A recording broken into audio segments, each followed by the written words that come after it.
The girl walked into the room in a hurry. Standing by the dark fireplace, she knew what she had to do. After all the hardships of life, she knew she was ready for a new challenge. The legend of the blue flame is very interesting. When the kingdom of Geraint. As soon as the king was formed, with the help of the archmage, he betrayed all his enemies to the blue flame. But, unfortunately, the kingdom did not exist for long. After the death of King Ephron Geraint, the archmage disappeared forever, leaving behind one prophecy. The prophecy said that if someone pronounces his name, he will rekindle the blue flame. Many years have passed since the last one, but the northern lands of Arel remained the same, cold and sparsely populated. The girl decided to meet the man.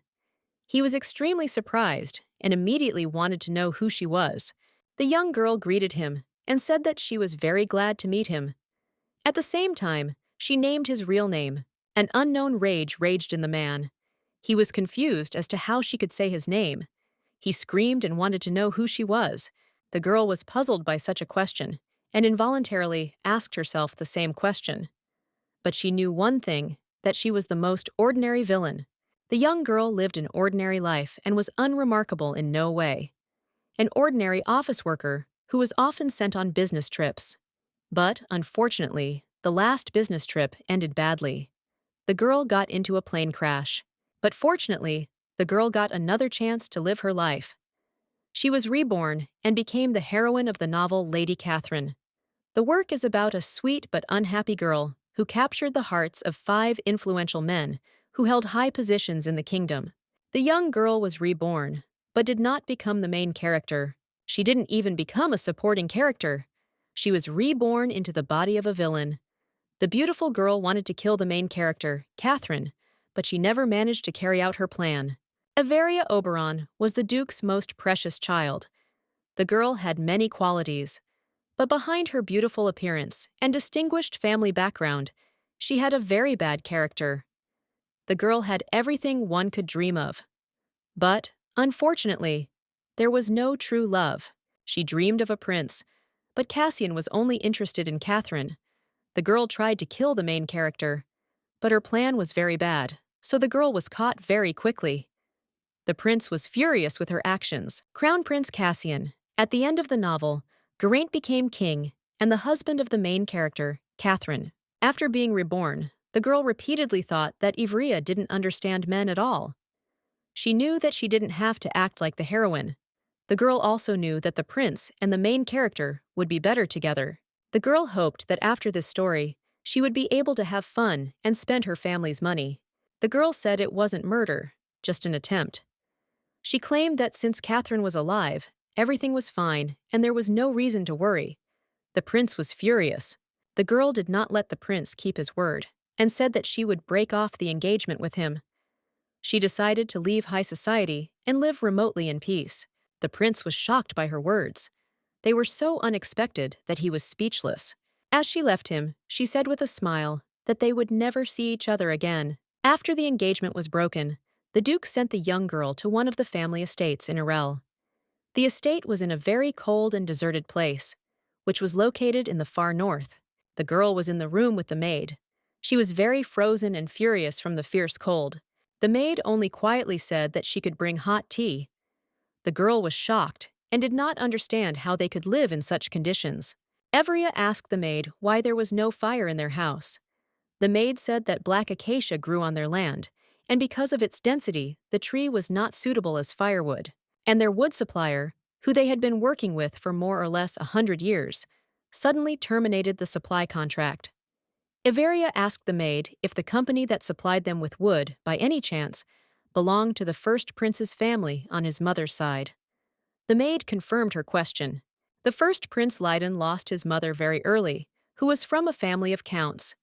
He became unlucky and lost his position as crown prince because of Cassian, whose mother was from a ducal family. The relationship between the crown prince and Ivrea was terrible. He died right after the death of the main characters. He committed suicide like Ivrea.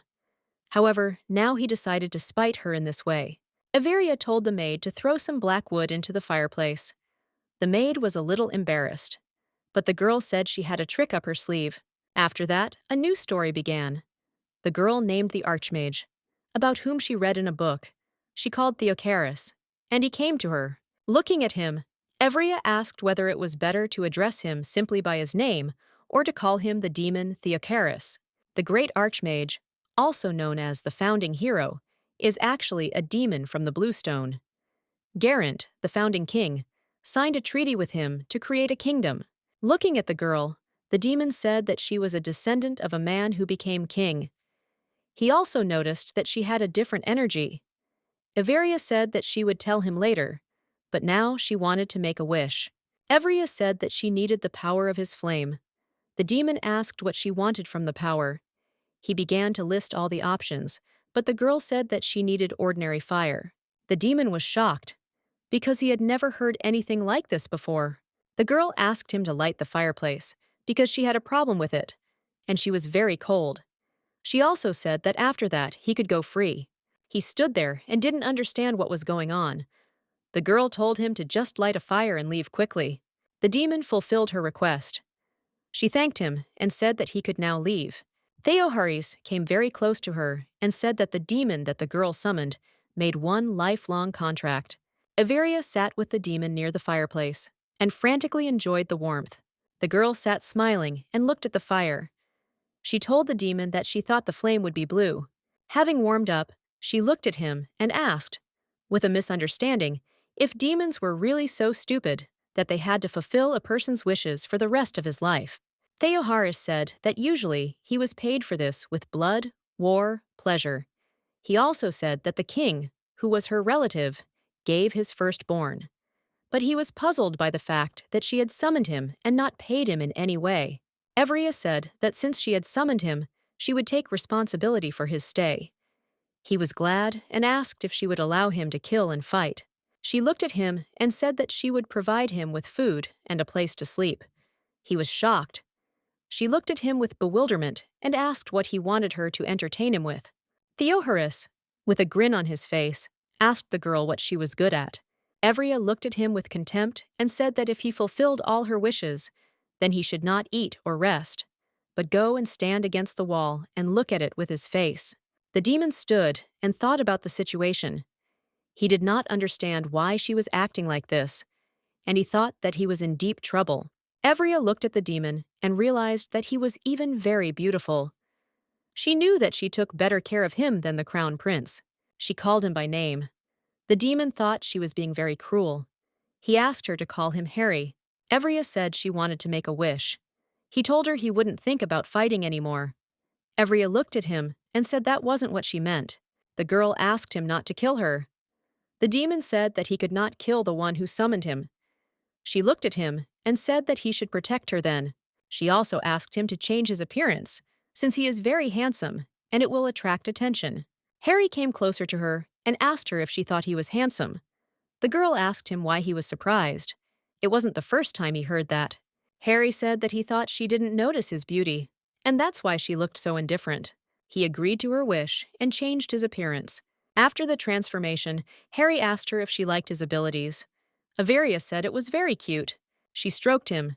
He was indignant and said that it was a very intimate contact and shook her hand off. Sitting by the fireplace, Harry asked how the girl was going to explain to everyone that there was fire. Evria said that she was a sorceress. He was very surprised and said that her magic power was very meager. The girl knew and was very upset. A wizard can control his magical power. The more power, the stronger the wizard. The presence of power is innate, so its amount cannot be changed. After birth, it can be measured. The main character was a professional. She had a lot of power, and she could do different things. Everia couldn't even light a candle. Evria said that she would pretend, and no one would tell her anything. She was the Duke's daughter. The demon knew that it wouldn't be that easy. The servants came to her and could not believe what they saw. They whispered that it was a miracle, and that now the tyranny would end. Everia was surprised that there was so much joy simply because of fire. The girl said that the flame appeared after her persistent prayers, and they can consider her a sorceress. The servant asked what the dog was next to her. Everia said that they could ignore it. Evria said she picked the dog up off the street because he seemed like a stray, and she decided to take him in. Harry was shocked by her words. The servant asked her if perhaps she should reconsider something smaller. Evria held on tightly to the dog and said that she liked this option, and he would stay no matter what. The servant said that if the lady wanted it that way, then so be it. But he added that he needed to find out if the dog had an owner. If not, then he would stay. All the servants told Averia that she had performed an incredible miracle, and they thanked the girl for her kind heart. They said that they had been wrong to trust the rumors about her, and frantically asked for forgiveness. The servant hurried to distribute fire throughout the mansion. He shouted that everyone would be grateful to her. The baron of the estate sat in his room and wondered how the girl could make the acacia burn. He thought that the girl's strength was deliberately hidden from the public. Her family could boast of power and history comparable to that of royalty. He thought that in this way the Duke wanted to test the legend of the North, that the new flame would drive away all suffering, and thus test his daughter. Averia fell asleep in a warm bed, and Harry, in the form of a dog, was honored to be next to her. Having transformed, the demon looked at her and thought that this whole story was simply absurd. Averia walked up to Harry and told him she was going to bed. She asked him to get off the bed, but he just barked in response. She pulled him off the bed and told him not to pretend to be a dog. Harry said he didn't want to go to the couch. The demon looked at her and did not understand how she could fall asleep so quickly, since she was so excited about what was happening. The demon knew that the sooner she told him what she wanted, the sooner he would get pleasure. His thoughts were interrupted by an incomprehensible noise. Harry woke up Averia by saying that there was someone in the living room. He listened to the noise and said that it was not a killer, and did not understand who would want it. The girl said he was right, and continued his phrase that no one would want to kill her. She was just Averia. They went out and saw the maid sitting by the fireplace. Averia asked her what she was doing there. The maid was frightened by the unexpected guests. Emma was extremely frightened by the arrival of the mistress. She asked for forgiveness and said that she had decided to steal in a desperate situation. Averia asked what she was going to take. The maid hesitated with an answer. The girl told her not to say anything, but to take what she intended and leave.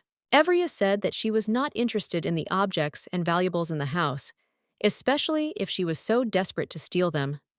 Emma asked if she could have the fire. Averia asked about the flames that they wanted to spread throughout the house during the day. The maid said that the baron had forbidden them to be taken outside the mansion, and even used inside the house if necessary. Averia was puzzled, but she said that the baron probably had a reason. Averia said that if she carried the fire herself, the baron should have no complaints. On a moonlit night, they went outside, and Averia told Emma to show her the way. Emma told her mistress that there was a guard at the gate.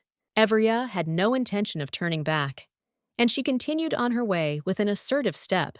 The guard opened the gate and asked them what was going on. Averia noted that he was working hard at such a late hour. He was surprised and very puzzled by the appearance of the lady. Averia said that he should open the gate because the dog was asking to go for a walk, and they wanted to go for a walk. The guard was hesitating when suddenly Harry bit him. Averia said that he would only go for a walk with her and demanded that the gate be opened. Yuno hesitated and said that it was already late and the baron had ordered that no one be let out. Averia knew they had to get out. She started yelling at him furiously. He ran to open the gate. The young man asked his mistress not to cut off his fingers. Averia stood there and did not understand what he was talking about. The maid said that there were rumors going around. Averia looked at her and asked what to do with them. Emma said that she did not know, since she did not specify. Averia said that she didn't know either, because she had never done anything like that. The maid was surprised and very glad that she had never done anything like that. They embroidered and left. The guard ran after them. Averia was puzzled and asked why he had followed them. He said that it was late and dangerous. He was a little upset about the difficult situation and didn't know what to do. Averia said that he could go with them, and if he got into trouble, she would say that she asked him to go with them. Emma showed them the building and said that she grew up in this place. Entering the room, they saw small children. One of the girls asked who had come there. Averia and Harry looked at the children. Harry said that if it was that bad, most of them had probably died of hypothermia. Averia told Lord Lionel to throw the wood they had collected along the way into the fireplace. The girl looked at Averia and said that the tree does not burn. Averia calmly said that she knows one way after which the acacia will burn.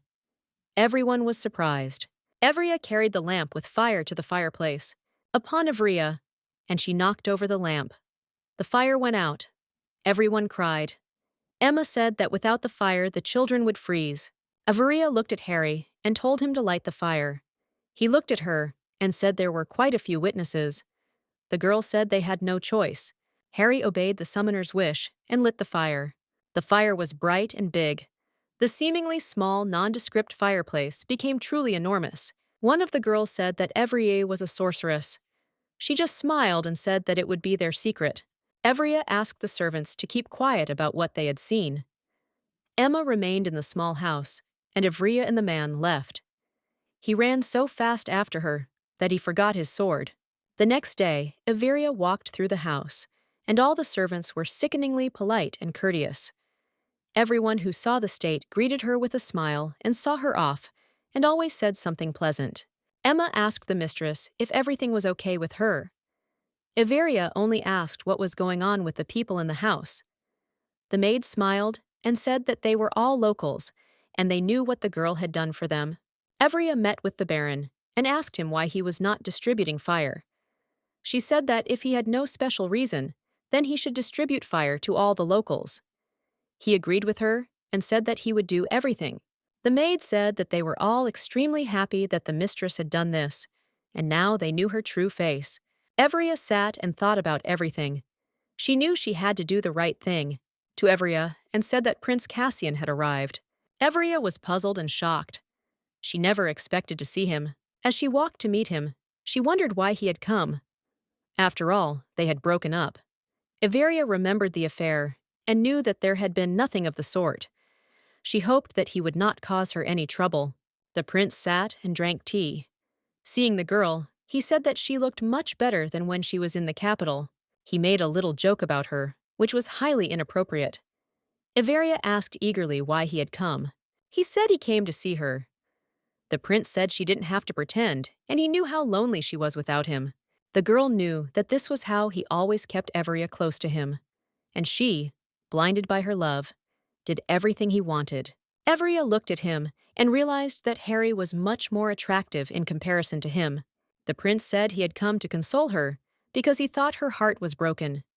Everia, without even looking at him, said he had come in vain. Everia asked the prince if their broken engagement was such a big deal. The prince said he didn't know he could feel love for someone, and that's why he got engaged to her. But when he met Catherine, he fell in love and couldn't imagine being with anyone else. Everia looked at him and asked him what he wanted her to congratulate him. The prince said that they would be glad if she congratulated them. He asked her if she could bless them. The prince came close to her and said that her father refused to support the mining business. And lately, he has had a lot of problems because of her. The man said that if the girl wanted to cooperate with him, he would not make her a queen, but he could offer something else. In the eastern part of the empire, there is an untouched magic mine. It is believed that there are huge deposits of stone there, but no one has taken up this business, as it requires a lot of financial support. However, the prince's faction, financed by the Oberon family, took up the development of the mines. But after the engagement was broken, the funding ceased. Everia understood why the prince had arrived so quickly, but she also knew that her father would not listen to his daughter. Harry lost his temper. He could not stand the prince's behavior any longer. Harry used all his powers in the form of a dog and threw him away from his mistress. The prince fell, not understanding what had happened. Ivrea asked Harry if he had done it. He said yes. Evria approached the prince and said that she was not attracted to him and was not interested in his proposals. She looked at him and said that now he had to beg her to get what he wanted. The man left in a hurry. Everia watched him go and said that she would not see him off. The prince left the house in a hurry, but when he reached the stairs, he accidentally stumbled and fell. Evria looked at her demon. She asked if he did it. He asked her with a smile. Evria hugged him tightly and thanked him. Harry was confused by this. He had not managed to do anything sensible. Everia had left him. Evria looked at him and said that he had been very tired lately.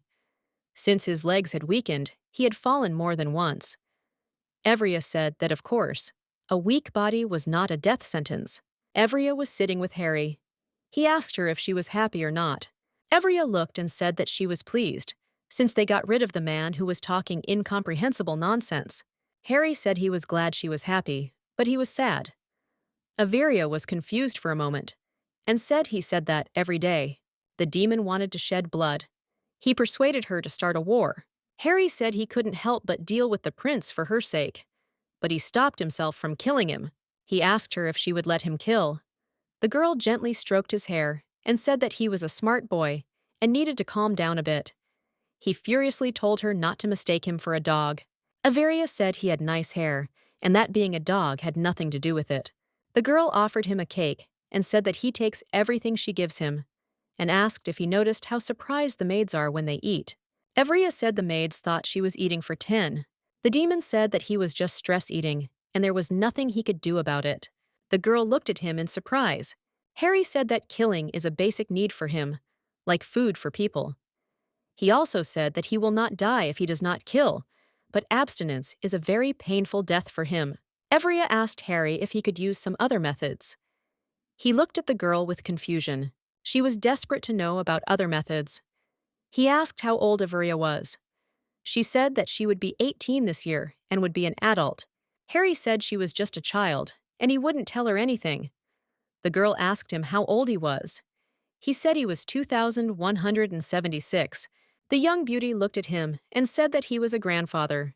He was shocked and said that he was not aging like other people. He said that he would not tell her anything and that she should stop asking questions. The girl looked at him with confusion. In the land of Irel, in the Black Forest, there is a place where wyverns live. They are very aggressive and look like powerful dragons.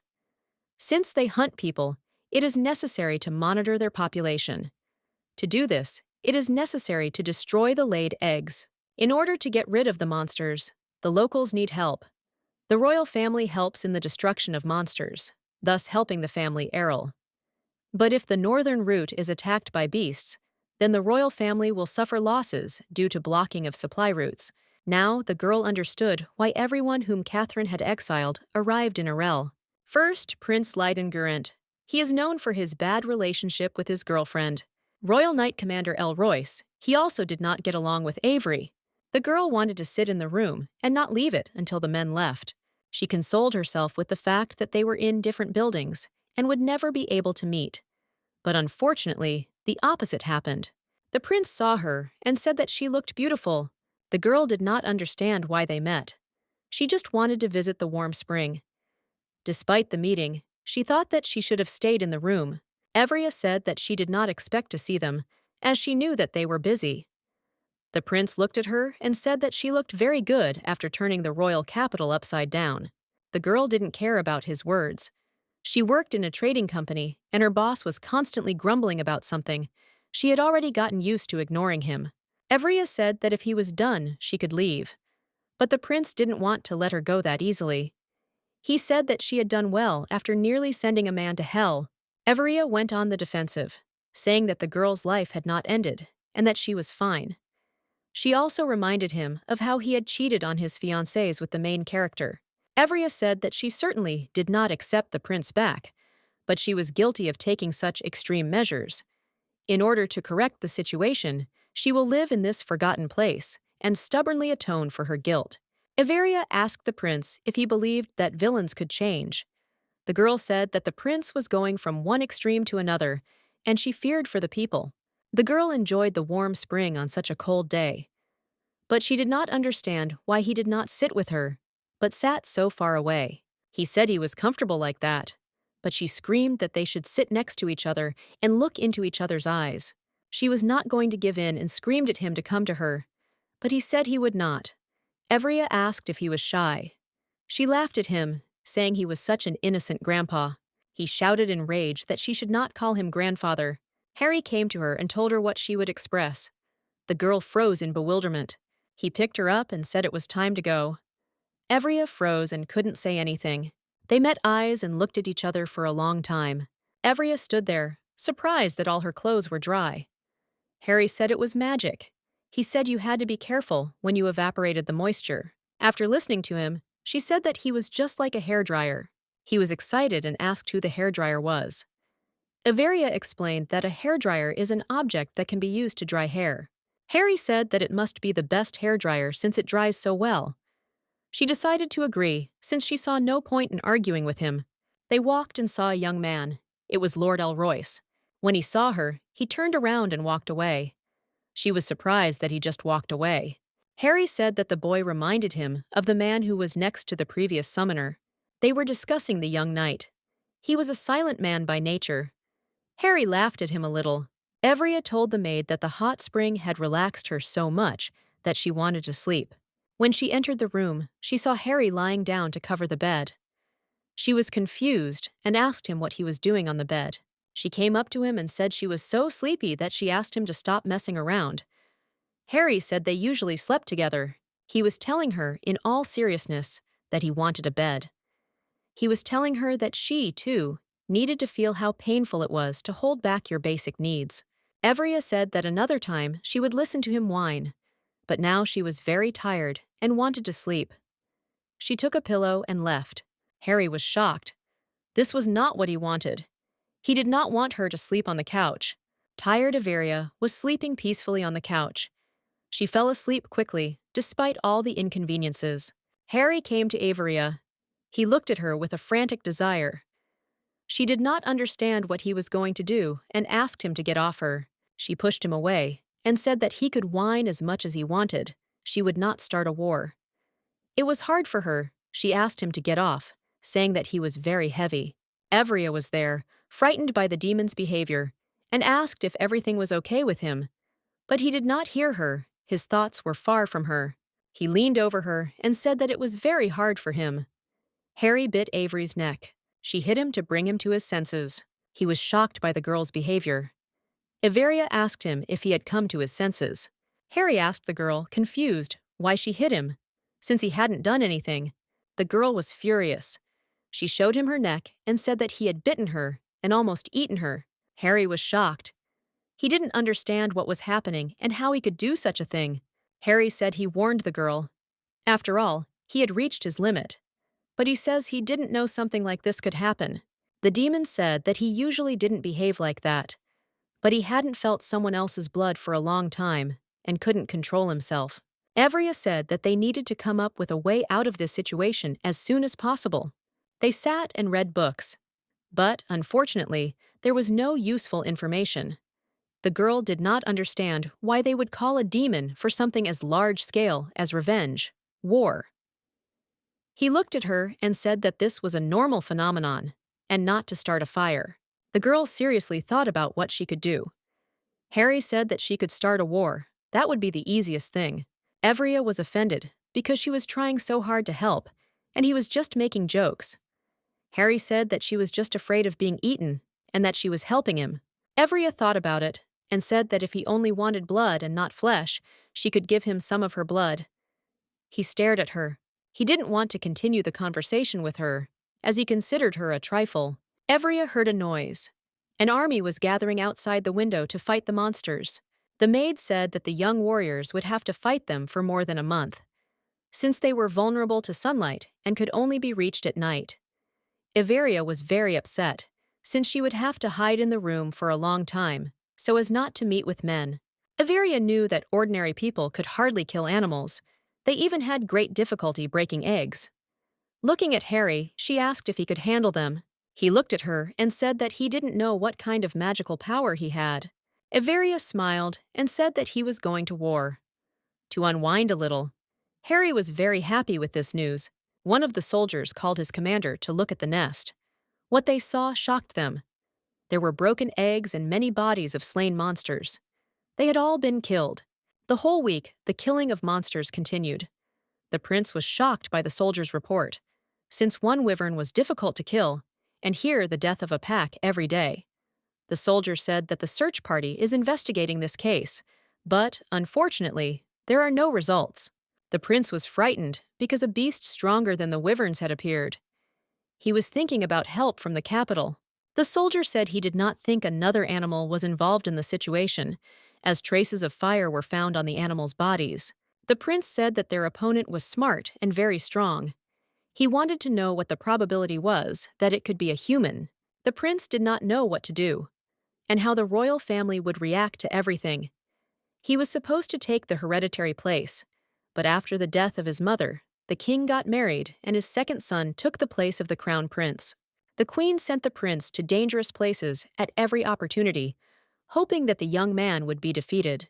Evria sat and watched Harry. He was frolicking and was very happy. The girl thought that she had summoned a very powerful demon. Harry said they could go now. He asked Averia if she was afraid of him after such actions. She looked at him with bewilderment and did not answer. Harry said that he had great strength, but she should not be afraid of him because he treated her with care. They continued talking when suddenly they saw a huge creature. A wyvern of unprecedented size showed up to them. It was the main wyvern. She greeted the girl and the demon. Evria was shocked and did not understand how the creature could be intelligent and communicate with them. Harry said that she was special and lived much longer than the demon. The wyvern asked why the demon had killed her kind. Harry replied that he didn't need a reason to kill, and asked why she had flown all the way from the south. The wyvern turned to the girl, knowing that she was the one who summoned the demon. She desperately wanted to know the reason for such cruel actions. Averia knew she had to tell him everything. She said that if the demon did not satisfy its desire to kill, it would begin to lose its mind. They searched for a long time for a way to solve the problem, and eventually began to catch wyverns. The wyvern was furious. She screamed at them and said there was another way to solve the problem. Harry was furious and said that she was just a tiny thing and asked her if she and her siblings didn't protect their little offspring. The wyvern apologized, saying that she was mistaken. Coming closer, Averia asked why humans were killing them. The wyvern said that they were interfering with trade and the cutting down of timber for logging. Averia was shocked. She knew the demon needed help, but they couldn't kill these creatures anymore. The wyvern looked at Averia with puppy eyes, and she said that they wouldn't kill them anymore. The wyvern gave the girl one of its scales and said that its kind would recognize it and obey the girl. As she was leaving, she said that if they needed her help, they could call her, and she would definitely come. She said that she would fly in at any time, with great joy. The demon was angry with the girl. He did not understand how she could do this to him. Averia, confused, said that she would think of another way to settle everything. Averia thanked Harry for giving her a new friend in scales. Holding the scales in her hands, she heard an incomprehensible noise, followed by a frantic fright in both of them. Wyverns flew to them. They surrounded them. They sat quietly and looked at the man and the demon. One of the wyverns approached the girl and put its head against her like a cat. It rubbed against the man like a pet. When suddenly they heard a man scream. He was screaming to his mistress while lying on the ground. He wanted to protect her. Everyone looked at him. He said that he would save her with his sword, which, unfortunately, was far from him. Their sweet conversation was interrupted by the arrival of the knights. The girl did not understand how they found her. She had left secretly. They all flew away from the battlefield. Harry asked the girl if she was scared. She said with a smile on her face that she really liked flying, that it even took her breath away. They flew to the estate. They were surrounded by soldiers. Averia told them not to touch the wyverns anymore. Everyone was in shock and had no idea what was happening. Averia said she wanted to speak with the prince alone. The prince asked if she had really tamed the wyverns. Averia said that he had seen it with his own eyes, so she had nothing to add.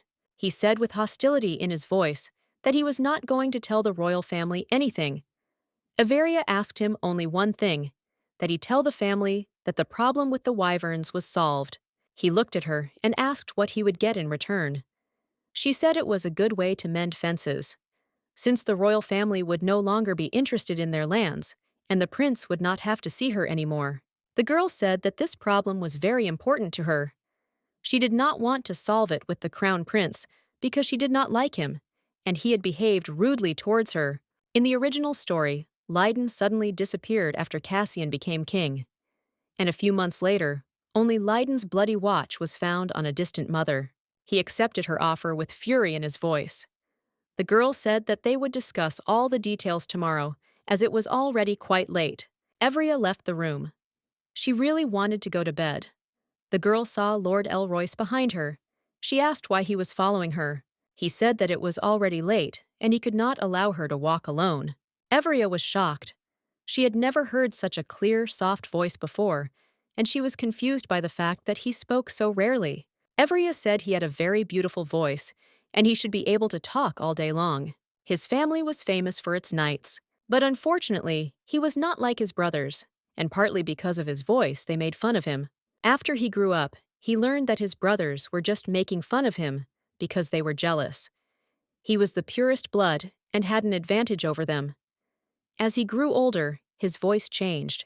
Evria didn't understand what surprised him so much. She remembered that he had heard the first compliment in the second book, and she realized that she had said it too early. Averia told Harry that she hoped the man would not listen to the villain's words. Harry said that he was actually offended, and he won't be able to kill wyverns anymore. She approached him and asked how much longer he would sulk at her.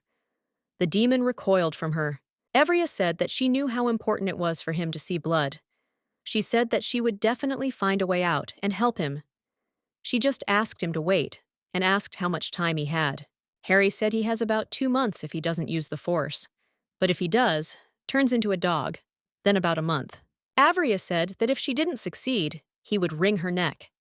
He was shocked by her statement and simply said that she needed to find a way quickly.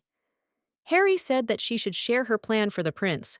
Averia said that if the knights settle wyverns, then they will have no equal in the whole world, and everyone will benefit. Since people and animals fight among themselves and have great losses, it will be profitable for them to cooperate. Evria told the prince of her plan. He said that such a tempting offer confused him. Evria said that he could write in his report that it was a very quiet and peaceful place. And she also said that if he didn't like it, then he should guess exclusively for her. The prince was confused as to what she was talking about.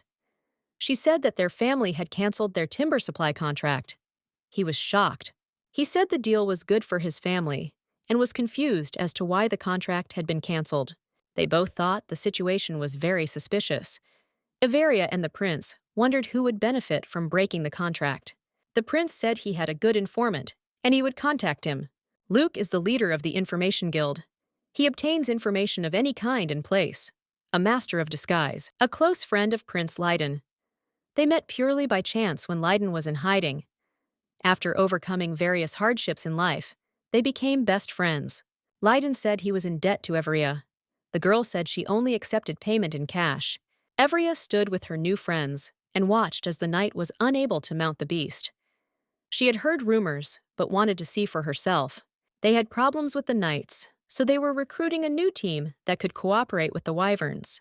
That's why different people who were unprepared joined their squad. Prince Leiden came to Evria. Looking at the knights, he said that they were having a hard time. Leiden joked, and Averia joked back. He was surprised that their relationship had improved so much, and they could communicate freely and joke. Leiden handed her the package. Opening it, she saw a check. The check was blank. Averia asked if he thought it was too risky to give her a blank check when she could write any amount she wanted. He told Averia that he believed her. After her words at the hot springs, he thought she might change. He knew that people don't change. But she managed to convince him. Her actions spoke for themselves. Leiden asked her if she was going to return to the capital.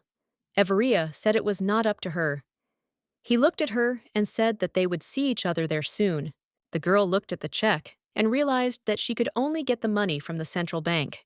To Leiden, and said that he brought a letter from Mr. Oymini. The prince knew that it was a letter from Luke. It was one of his names. Leiden asked if he had delivered anything else. The man replied that he had only been told to deliver a letter. Leiden said that in that case, someone else had sent him. He wrote to the man. He was shocked. After the prince attacked him, he showed his true form. Luke asked him how he figured him out. Leiden told him, and also asked why he came to him. He said with a smile that there were many interesting things going on in this place. Emma said that they were going to a festival soon, and Averia should go. Averia said that they would go together then. The girl hesitated.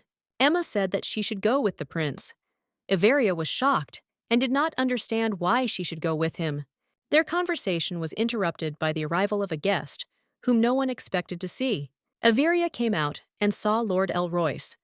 She had changed during the long wait, as she had a force majeure with the maid. He said that he had not even waited for her for long, and he asked if he had disturbed her, since it seemed that she was going to go somewhere. Evria said that after talking to him, she wants to send him to the festival. The Lord said that he had seen the knights training, so he brought her a book to help her. This book talked about horses, how to put armor on them, and everything about their equipment. Evria invited them to sit down and look at the book. She really liked the book and its contents. But one question arose with the production of uniforms. Harry secretly told her that the dwarves could help them. True, they would be hard to find. The girl thanked her friend for the good idea. Evria thanked the man for the book. He was about to leave. A maid came to them and brought tea. Emma asked that they were already leaving for a date. Evria told Emma that they weren't going at all, and she was going to go with her. Emma said that she had a lot of urgent things to do and she couldn't go, so they could go together. Lord Elroyce asked Averia to go with him to the festival. The girl agreed to go. Averia was very surprised. She will like the festival. They walked, and there was an awkward silence. A man approached them. He looked very much like the prince. The man said that his name was Eden.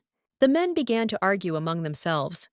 The Lord was dissatisfied with the man's behavior, because he was lying. Averia wanted to leave the men. Harry asked her to leave. They went on to watch the festival. While the men were arguing, Lord Elroyce said that Luke did a very bad thing when he transformed into a prince. Their argument was interrupted by an unexpected explosion. Evria was watching a man offer to gamble. Harry came up to her and asked if she wanted to gamble. Evria was scared. She asked him why he was in human form. He said that the girl had begun to forget that he was not a dog. He came up and looked at her intently. The girl looked at him and told him not to seduce her. Harry said with a smile on his face that it seemed that the owner liked him. The embarrassed girl said that she liked his face, not him. In order not to develop the conversation further, she decided to switch to the man who was inviting everyone to play gambling. Averia said she wanted to teach him a lesson, and she needed Harry's help. She said he needed to understand how the man cheated. He said he knew a quick way. He snapped his fingers and made a small explosion. They ran away from the square. Harry asked if she was okay, and she looked better. But she said she needed to catch her breath, as she hadn't done any exercise for a long time. An old woman suddenly approached them. She said that the lady had dropped a ring. Evria said she had nothing to lose, but the woman was persistent. She approached her and told her to look carefully. Evria saw her ring. She bought it long before the business trip. And then the plane crashed. She wanted to ask her grandmother a couple of questions, but she disappeared. Evria sat and looked at the ring. She did not understand how it could have come to her. She did not believe that it was the same one. A maid came to her and said that the knights were leaving, and asked if she would like to see them off. Evria was surprised and did not understand why she would do this. The maid said that after the explosion, he was looking for her. Harry looked at the maid and told Averia that this was not her maid. He pointed out that her blood smelled different than usual. Averia realized who it was. The maid asked if her mistress was listening to her, and she said quickly and with a smile that she was listening attentively. Evria decided to teach him a little lesson. She asked the maid to massage her feet, saying that they hurt terribly. Laughing, she said that she always did that. Evria expected him to decline her request. She said she would do it once, and she does it all the time. Averia liked it. The maid asked the girl questions. But when she asked her about wyverns, Evria became a little embarrassed. Evria said she would tell a secret, namely, how she tamed them. The maid said that she was not worthy of this. Everia said that she was her closest servant, and she had to tell her. Everia said that she had tamed them with song too. The girl sang a song. With the help of the song, she said that she had deceived Luke and knew that it was him. He was shocked that she had figured him out. Evria was even glad he had come. She wanted to talk to him. Evria offered to fulfill her request to Luke. As part of the payment, she gave him a blank check. He said he doesn't accept requests related to Catherine. Averia said she had nothing to do with it. Evria asked him to find information about the dwarf village, namely, to determine their location. Luke had done his job. He had provided the information. Averia asked Harry if he knew where the location was. Harry said that he was going there earlier, because his previous summoner wanted to take possession of the sacred sword Jupiter, which was in the settlement, but the king could not get it. Averia was getting ready to go on a trip. She told Emma that she was leaving and asked her to cover up the traces of her absence. Emma was very worried that the girl was leaving alone. Averia said that Harry might reveal himself to Emma. He greeted her. The girl was shocked that the dog was talking. Averia and Harry were looking for the dwarf village. Averia offered the demon some cookies. He wiped her cheek and said he liked the crumbs better, adding that they should split up so the search would go faster. The girl did not understand how to find the village. She fell and fell into an unknown place. She tripped over the dagger and fell. The girl came to look. She was confused by the fact that people just threw it on the ground. Averia thought that this was very dangerous, as someone could get hurt. She pulled out the blade and it began to glow. The dagger said it was waiting for her. Averia got scared and threw it at the rock. She thought it was a spirit and wanted Harry to exorcise it. He said that he was a sacred sword, not a ghost. The girl was surprised. She took it and carried it in her hands. He asked her why she was carrying it like that. The girl said that she did not want to catch tetanus. He said he didn't know what it was, but he was upset. Averia heard a noise not far from them. A dwarf ran up to her. He said that she needed to go to their village. Averia was there, scared, and called the demon. The dwarf said that her friend was already in the village. The dwarf told everything he knew about the sword to the two travelers and said that the sword needed to be repaired. Averia agreed with him, as she could not wear it in that condition. Averia said she needed the most skilled blacksmith. She wanted to take him to the human estate. The dwarf said that he would consult with the others and give an answer. Averia agreed and said that they would wait for an answer until the morning at the entrance to the cave. Harry asked the girl what she thought about the situation and whether the dwarves would agree. Averia was sure that they would agree, since they needed to rebuild the village. The gnomes were walking towards the girl and the demon. They were hoping for a positive conversation. The man introduced the travelers to the best blacksmith and at the same time, his daughter. Averia said she wanted them to make wyvern saddles. Rapashi was very surprised. After all, she knew that the animals were very ferocious. But Averia said that she managed to tame them, but it was very difficult to settle them. Rapashi couldn't believe what she was hearing. Averia said that wyverns would soon arrive in their settlement. Rapashi was very interested in Ivria's offer. She was already listing all the materials needed to make the saddle. Averia said that she would wait for the girl in 2 weeks, with the sword and arrow. Harry and Averia were flying. Averia was thinking how lucky they were. They managed to find the dwarves and find the sword. The girl wondered why she pulled out the sword. Harry was silent as he thought about the situation. Averia asked why he was silent. He said it was unfair that some strangers called her by her name, but he did not. Averia asked him that he didn't know her name. He said he did. Averia said that then he could call her by her name. He called her by her first name. Averia said it was simple, and he could call her that. After some time, a forge was built for Rapasha. The knights stubbornly learned the basics. Everything went without incident. Rapashi saw a tree and asked Averia if she knew what it was. Averia was surprised by such a violent desire. She said that it was black acacia. The tree passes, burned, because it had a dense structure, and also there is a lot of it on their lands. Rapashi said that this is not just a tree, but a magical tree. Averia was puzzled by this statement, but Rapashi assured her that it was true.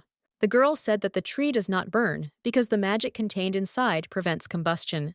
Averia asked if there was any way to verify the truth of her words. The girl told the young lady how to do the test. Averia, hoping that she was right, agreed to the test.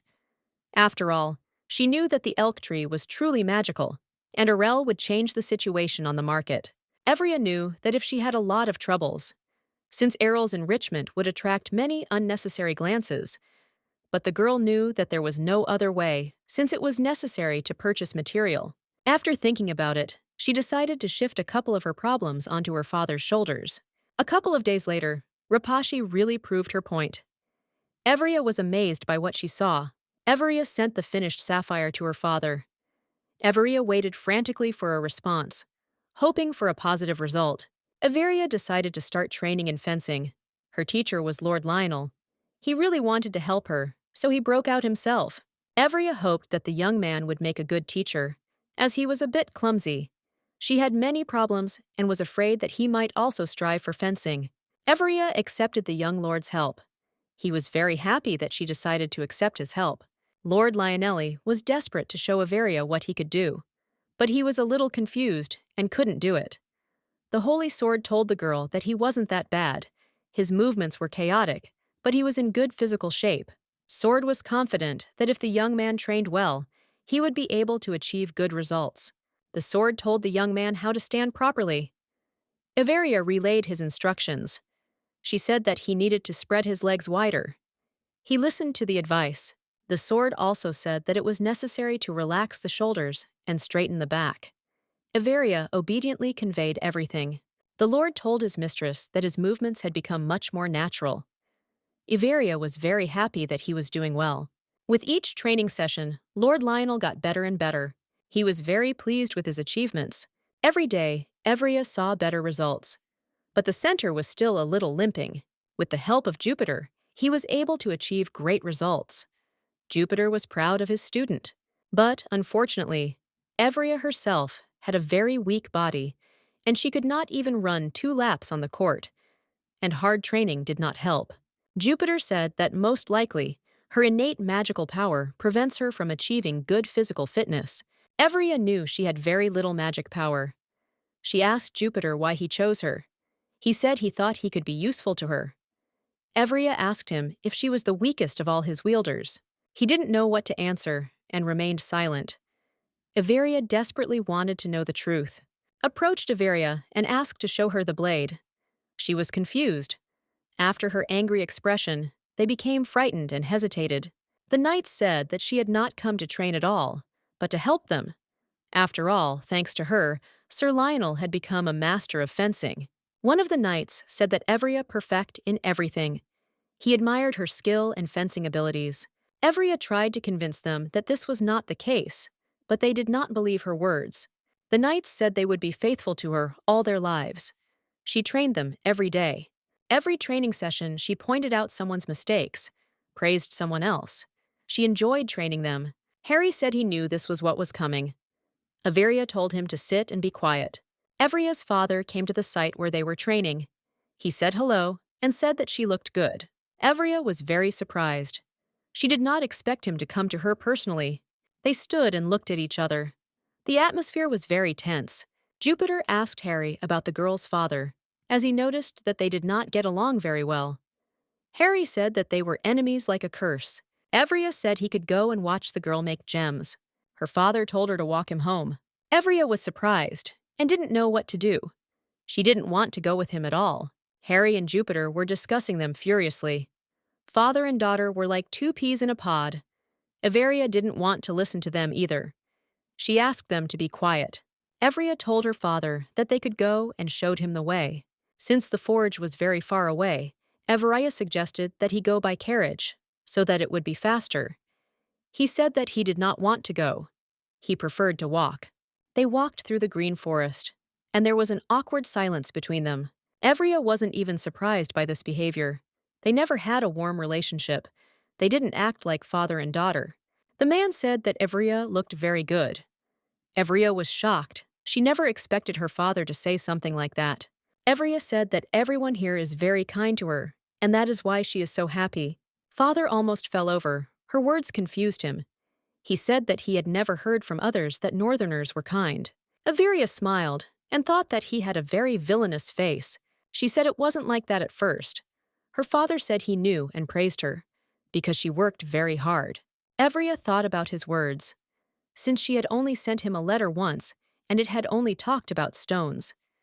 She asked him if he knew about everything that was going on in her life. The man said that the Baron sent him letters regularly. Averia understood why he was following her. She had made many mistakes, and now he wanted to know everything about her. The man reproached his daughter for not sending him letters herself and for not knowing anything about her life. He was worried, and the Baron told him everything. That's how the father learned that his daughter had a dog. Father would like to say something else, but they had already reached the workshop. The man began to evaluate the exquisite stone. He couldn't believe that the stone was made of black acacia, but Rinpoche confirmed everything and removed all doubts. Rinpoche said that the process of making the stone is not dusty, but you need to carefully monitor the time so as not to make a mistake. The man pondered the whole situation. He said that Irel was the only place where the tree grew on such a large scale. He said that if people knew, the world would turn upside down, and they would all want to possess the tree. He was perplexed and wondered why Rinpoche had told him about it. Rinpoche said that she believed Evria, and she sincerely believed that the girl would not use the knowledge for selfish purposes. The man was stunned. He did not understand who they were talking about. He could not believe that the girl was talking about his daughter. The man looked at Rinpoche and said that she obviously trusted his daughter very much. Rinpoche said that it was not only her, but the whole village. She wanted to say for the sword, but Evria interrupted her. She did not want anyone else to know about the sword. Evria said that since they learned about the stone production, she would like to leave the production to the villagers so that they can revive the village. The surprised father only said that the girl had already gotten used to the locals and had become very attached to them. He was very surprised at how much his daughter had changed, and he liked it. He couldn't understand what she wanted. First, Evria was dealing with the Dragon Knights, and now with the Sapphires. He said that the land was now untouchable due to its independence, but the royal family would be on the side. The father told his daughter to make a choice. Either she would hide from everyone or gather strength and fight back when the time came. He also told her to take into account the fact that her family never gave up and always won. Her father said that from now on, she would become the mistress of the lands of Irel. He said that after she had settled all the issues with the Errol estate, she should return to the capital, and together they would punish everyone who had betrayed and offended her. The man said that if she herself could not find a way to return to the capital, then he would find a way for her to return. Her father begged her vehemently to trust him. He also told her to prepare for the coming-of-age ceremony, which must take place in the capital. Seeing off her father, the girl was surprised by his behavior. She was very sorry that the real Evria did not see his actions and did not know about his feelings. The girl knew that the real Evria fell in love with the crown prince because she did not receive enough love from her family. The man asked Evria that since her father was away, they could get down to business. Evria didn't understand what was being talked about. The man showed her and told her how to properly manage the estate. She was shocked by the amount of work. Harry asked her if she was okay. Evria felt very tired. She said she wanted to go home. Harry looked at her in surprise and said that she was already home. Evria told him that he didn't understand anything at all.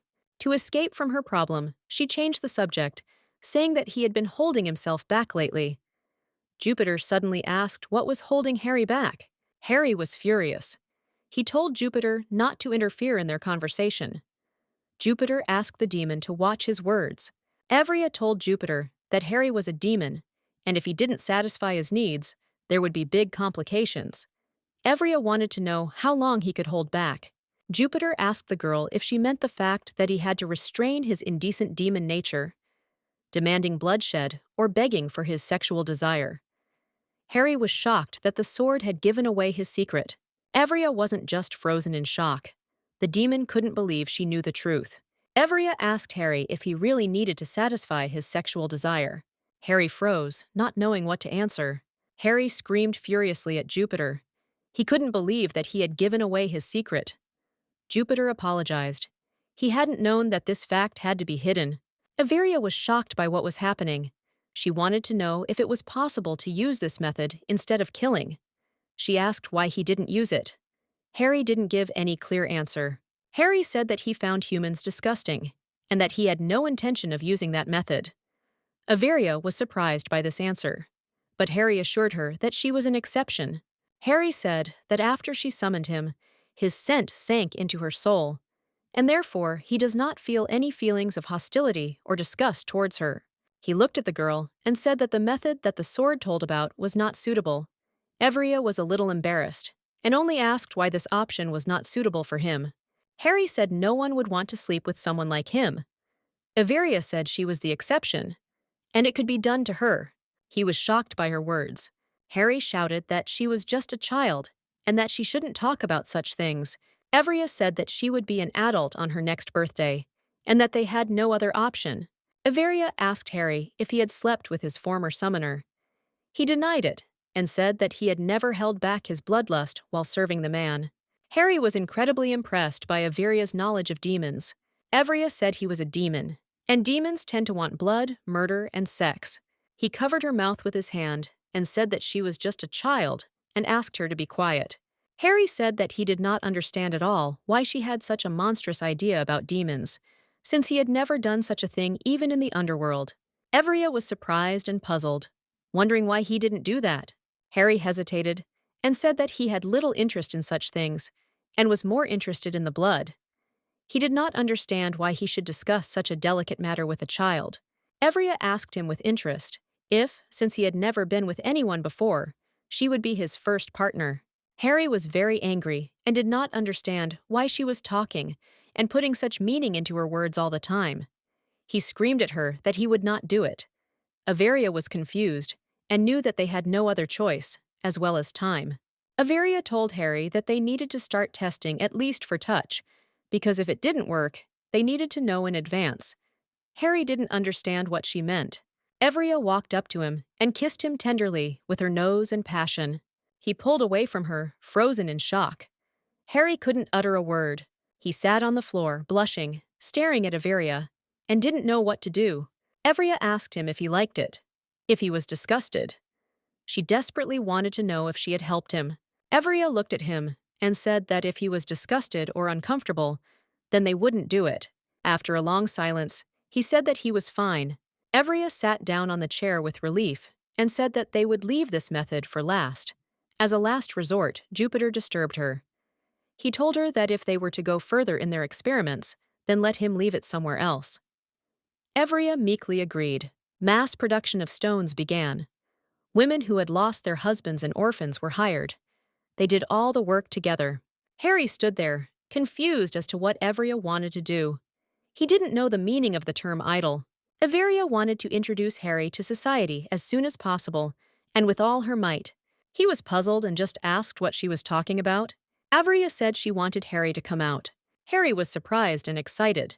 He asked Everia that he could now not turn into a dog. He was very happy, and Everia really wanted to introduce him to everyone in human form. Emma came to Everia because she called her. Everia only asked in surprise that she had already arrived. Emma saw that Everia was sitting on the man's lap. She was scared and wanted to call the guard. Everia told Emma that there was a misunderstanding. Emma hesitated, confused by the whole situation. She began to make guesses. Emma said that she wanted to call the guard because there was a stranger in the mistress's room. Harry said that he was not a stranger at all, but an old friend. Emma was shocked and said she would never forget him. Everia introduced him. Emma was shocked. She didn't understand how he could be both a human and a dog. Everia said she wanted to formally introduce him to everyone. Emma fainted at the news. Everia ran to her. Emma said that everything was fine. She was just scared and her legs buckled. Emma was extremely surprised and did not understand how she could help. Everia said Emma needed to confirm Harry's identity. Everia told the girl how she wanted to introduce him, and Emma in turn suggested another option. Everia really liked it, and they agreed. Since Emma's suggestion was suitable in turn, no one would have any doubts about his origin. Thus, Harry joined the Order of Knights. Initially, a hail of questions fell upon him. The knights wanted to know who he was. They assumed that he was Evria's personal guard. The knights looked at him warily. In the end, the acquaintance went normally and without incident. After all, the knights only formally performed their functions, since it had been a long time since peace. Everia praised Harry, saying that he had worked hard and managed to avoid any fights. Harry looked around and saw no one. He walked up to Everia and said that they were alone and could talk. The girl thanked him for holding back. Everia said it was time to pick out his clothes. He was surprised. The girl said that they want to update the order's uniform. The young lady thought the previous uniform looked a little ridiculous. Everia said the new uniform would look great on Harry. The young lady assured him that he was perfect, and if And he'll also put on a new, magnificent uniform. Then it'll be just fire. She assured him that if he puts on a new uniform, literally everyone in the area will come running to see the new knightly order. She said that he would be an absolute key figure. He looked at her, surprised by her behavior, and said that she was like a little child. She said that she needed to take his measurements. He looked at her, didn't understand what was going on, and said that she had already measured him a long time ago. Avaria. She said that it wouldn't hurt to take measurements one more time. He told her that she had finished all the preparations long ago. She looked at him with tenderness in her eyes and said that Demon had an absolutely stunning physique, and she would like to be closer. Harry didn't understand her behavior. He picked her up and told her to listen to him very carefully. Harry told her that she was not taking him seriously at all. The man pointed out the fact that he was a demon. The girl looked at him and said, with tenderness in her voice, that he was a demon who guarded her like a precious crystal. Harry just looked at her and told her to start being at least a little afraid of him, since he was a demon after all. The young lady was amused by this and asked him if he was sure about what he wanted. She approached him with all tenderness and asked him again if he was sure that he wanted her to be afraid of him. He simply melted from her actions and said that he didn't want to. Evria liked this answer and suggested that they continue. Evria and Harry were expecting guests. They were told that Baron Insatia had come to see them. Evria told them to let him in. The Baron brought the letter and said that a reply had come from the royal family. The girl was waiting for it. The letter said that they should increase the volume of Sapphire production according to the prepared plan and deliver it to the capital. The Baron looked at the girl in surprise. Avaria! I couldn't understand what happened to him. He said that she managed to cope with an extremely difficult matter very quickly. Young lady, I was surprised by the man's behavior, and admitted that there was still some doubt. The girl told Harry that the discussion of the situation around sapphires continues. Since there is only one deposit of this stone in the country, and only one Count Nada has a monopoly on its development. That's why Evria, first of all, she informed the Count about the successful creation of sapphires. Of course, he categorically forbade their sale and demanded that the stones be sold to him. After all the reflections, the girl thought maybe she should conclude a contract with the Count for delivery, and the girl also sent a letter with a similar proposal to the royal family. In turn, they allowed the sale of her stone, but in exchange for an agreement to sell, Evria must supply the royal family with an impressive quantity of sapphires for free. Harry was surprised by the whole situation, and he just asked if she would do it. Everia looked at him and said that she would not follow their order. However, the girl knew if something goes wrong, she will direct all her efforts to avoid awkward situations. She asked Harry if she could count on his powers if suddenly something goes wrong. He looked at her with a grin and said that she could always rely on him, adding that he loved war. The tired girl said that they had dealt with one matter. Now they needed to talk to the Association of Magicians, since they were in high demand for a magic stone, since they were engaged in the production of magical artifacts. For this reason, magicians are important potential customers. Evria was very tired, so I had to lure her into the city, and also travelers. The demon looked at her and asked if she only deals with sapphires. Everia said that if you want to live, you need to spin. Evria wondered what they had done by saying that the money was now theirs, yes, and so they solved the issue with the wyverns. Harry said that she worked hard. Evria looked at the fruits of her labor and knew that the armor was already ready, and if she put the new uniform on the knights, it would be a complete combat set. Thanks to Jupiter, the knights' skills were at the highest level, which delighted everyone, especially the Lord. Lionels. Evria stood and thought, your goal in this world is to find new hidden talents among warriors. But Jupiter said that it was not so. Jupiter said that he had initially chosen her because she had no particular goals. He assured her that she had gotten him without any selfish motives. Sword had never met a man who didn't have revenge in his heart. She didn't want to pull him out for money, fame, or power. He truly believed that he would be used only for good. Everia was pleasantly surprised and thanked him for his kind words. Evria looked at Harry and said that soon they would be able to introduce the Dragon Knights to everyone. Everia asked the young man to train the knights in her place and also said that Jupiter would help him with this. He was shocked and did not want to do this. Jupiter, in turn, did not want to help him. Averia said that she is responsible for the northern lands, so she does not have a single free minute, and she cannot trust Jupiter to anyone else. Harry hesitated, said that she was absolutely right, but he didn't really want to train them. Averia said that it was necessary and that she and Jupiter could become friends. But the young people were skeptical. Count Nada was very angry with the young girl because she sold the stones cheaper than he did, and also, he didn't like it when someone outside started to interfere in his business, thereby creating competition for him. The servant who arrived began to read out the information that was set out in the letter, namely, the girl was selling stones at 10% below their cost, and when concluding a long-term contract, the price was also reduced. After the young lady started selling her stones, their supply to the Mage Association decreased sharply. The Count was outraged by the girl's behavior, since in the letter, she tried to appear polite, but with her subsequent behavior, she stabbed the Count in the back. The Count was sure that the girl had secured the support of the royal family, and he shouted furiously that she would not get away with it. The tea party was held to introduce the Dragon Knights, when the only nobles invited were not the capital's nobility and the local ones.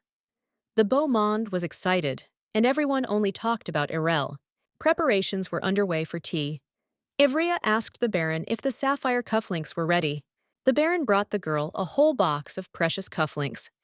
He said that they had used cleansing magic and prepared one for each invited guest. The young lady was very glad that everything was going as it should.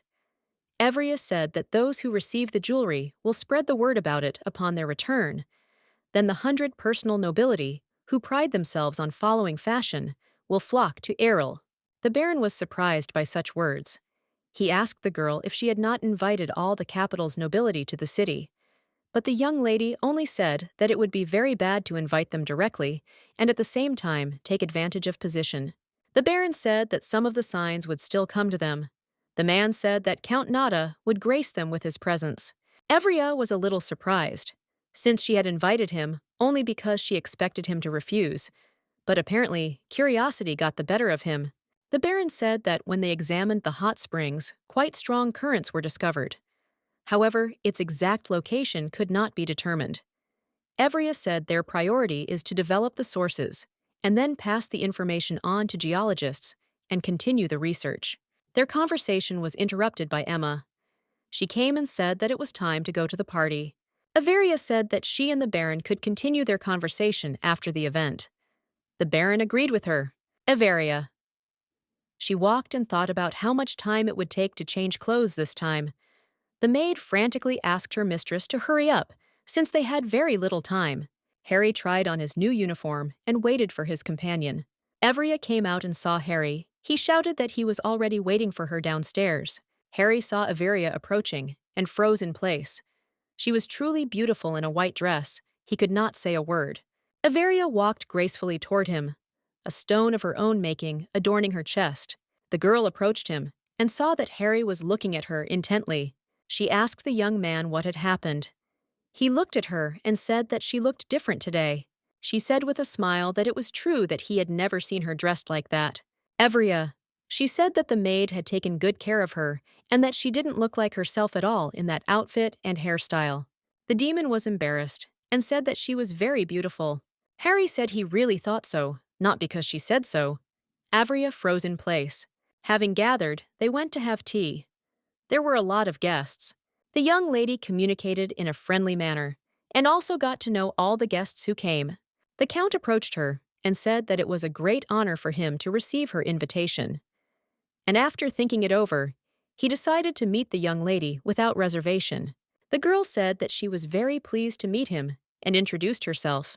Evria didn't expect him to grace them with his presence, because he was, after all, a very busy man. The Count said that he was a specialist in such a difficult industry, and he could not help but come, since his young colleague was starting her own business. They communicated politely, but there was tension between them, like between future enemies. The girl decided to joke about him a little in order to diffuse the situation. He didn't appreciate the joke, and she said that it was just a harmless joke from a younger colleague.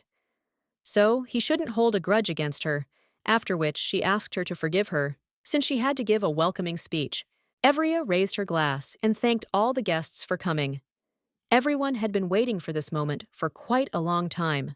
The young lady did not want to take up the guests' precious time, and immediately presented a new Priderella. The young lady proudly introduced the Ice Knights to all the guests who had arrived. They flew above her head. They soared in the sky like a flock of winged, carefree, wildly beautiful dragons. After their colorful appearance, Harry and Lionel, they divided into teams and demonstrated an imaginary fight in the sky. In a frantically colorful fight, the demon won. He was beautiful and was also the center of attention. Everia. She was standing and watching the most outstanding performance when suddenly all the knights landed and headed towards her. She was excited and did not understand why they were all heading towards her. They came closer, on their knees, and said that they wanted to swear an oath of loyalty to her, and from now on they would be her knights. Everia was shocked because she did not expect such a turn of events. One of the knights presented her with a sword and asked her to accept their oath. The girl froze in shock and confusion, but still accepted their oath. All the guests were furiously discussing the tea party as they were sure that it was simply incomparable. The young ladies said that this tea party was straight out of a real fairy tale. When the young lady took the oath of allegiance from the knights of the hazy discussion, they were shocked that the young lady was such a noble and amazing person. Everia was beside herself after what happened. Harry was puzzled by her behavior, as he did not understand why she was so depressed after such a shocking success. The young lady could not do anything about it because she felt very burdened. She didn't plan or want anything like that. The girl only wanted to lead a measured and calm life. Everia understood that the oath of allegiance from all knights meant that her conscience bears the lives of other people, and this in turn is a very heavy burden. Harry was called by one of the knights. The young lady said he could go, and she'll stand there for a while and think about everything a little. The demon told her that the knights simply took it into their heads to give her an oath, and they did it simply so she should not worry about it. He asked her, so that she would definitely keep a sword with her. Everia said that she was feeling much better, so he could go about his business in peace. Everia gathered my strength, since she knew she had a lot of work to do. She decided to go and start work immediately. It's implementation. But then a man approached her. She didn't expect to see him. The count approached the girl. He was furiously angry with her. The girl woke up with a headache. Her head was hurting like crazy because she had been hit in the head. She sat in a dark dungeon, not understanding what was happening and not understanding where she was. A chain harness was adorned on her leg. I remembered how Count Nada kidnapped her. Oh, I couldn't even imagine that he would be kidnapped from his own castle. She was furiously angry with him for his actions and thought that he had gone a little crazy. Jupiter called out to her. He was very glad that she had come to her senses. She was glad to hear from him and asked, "What happened?" He said they were in the Count's dungeon. Jupiter said that they left the hour when they knocked out Everia and used the magic stone. Everia asked him to be silent for a minute, because she was very ill. Jupiter said that he could help her. The girl was surprised and asked him if he could heal. He said that he could. Everia froze in shock, because it was the first time she heard such a thing. She generally thought that he was just a talking sword. Jupiter said that he had quite a lot of functions and abilities, and the best of them was that he could shine so brightly at will, so he could illuminate the reality of his mistress.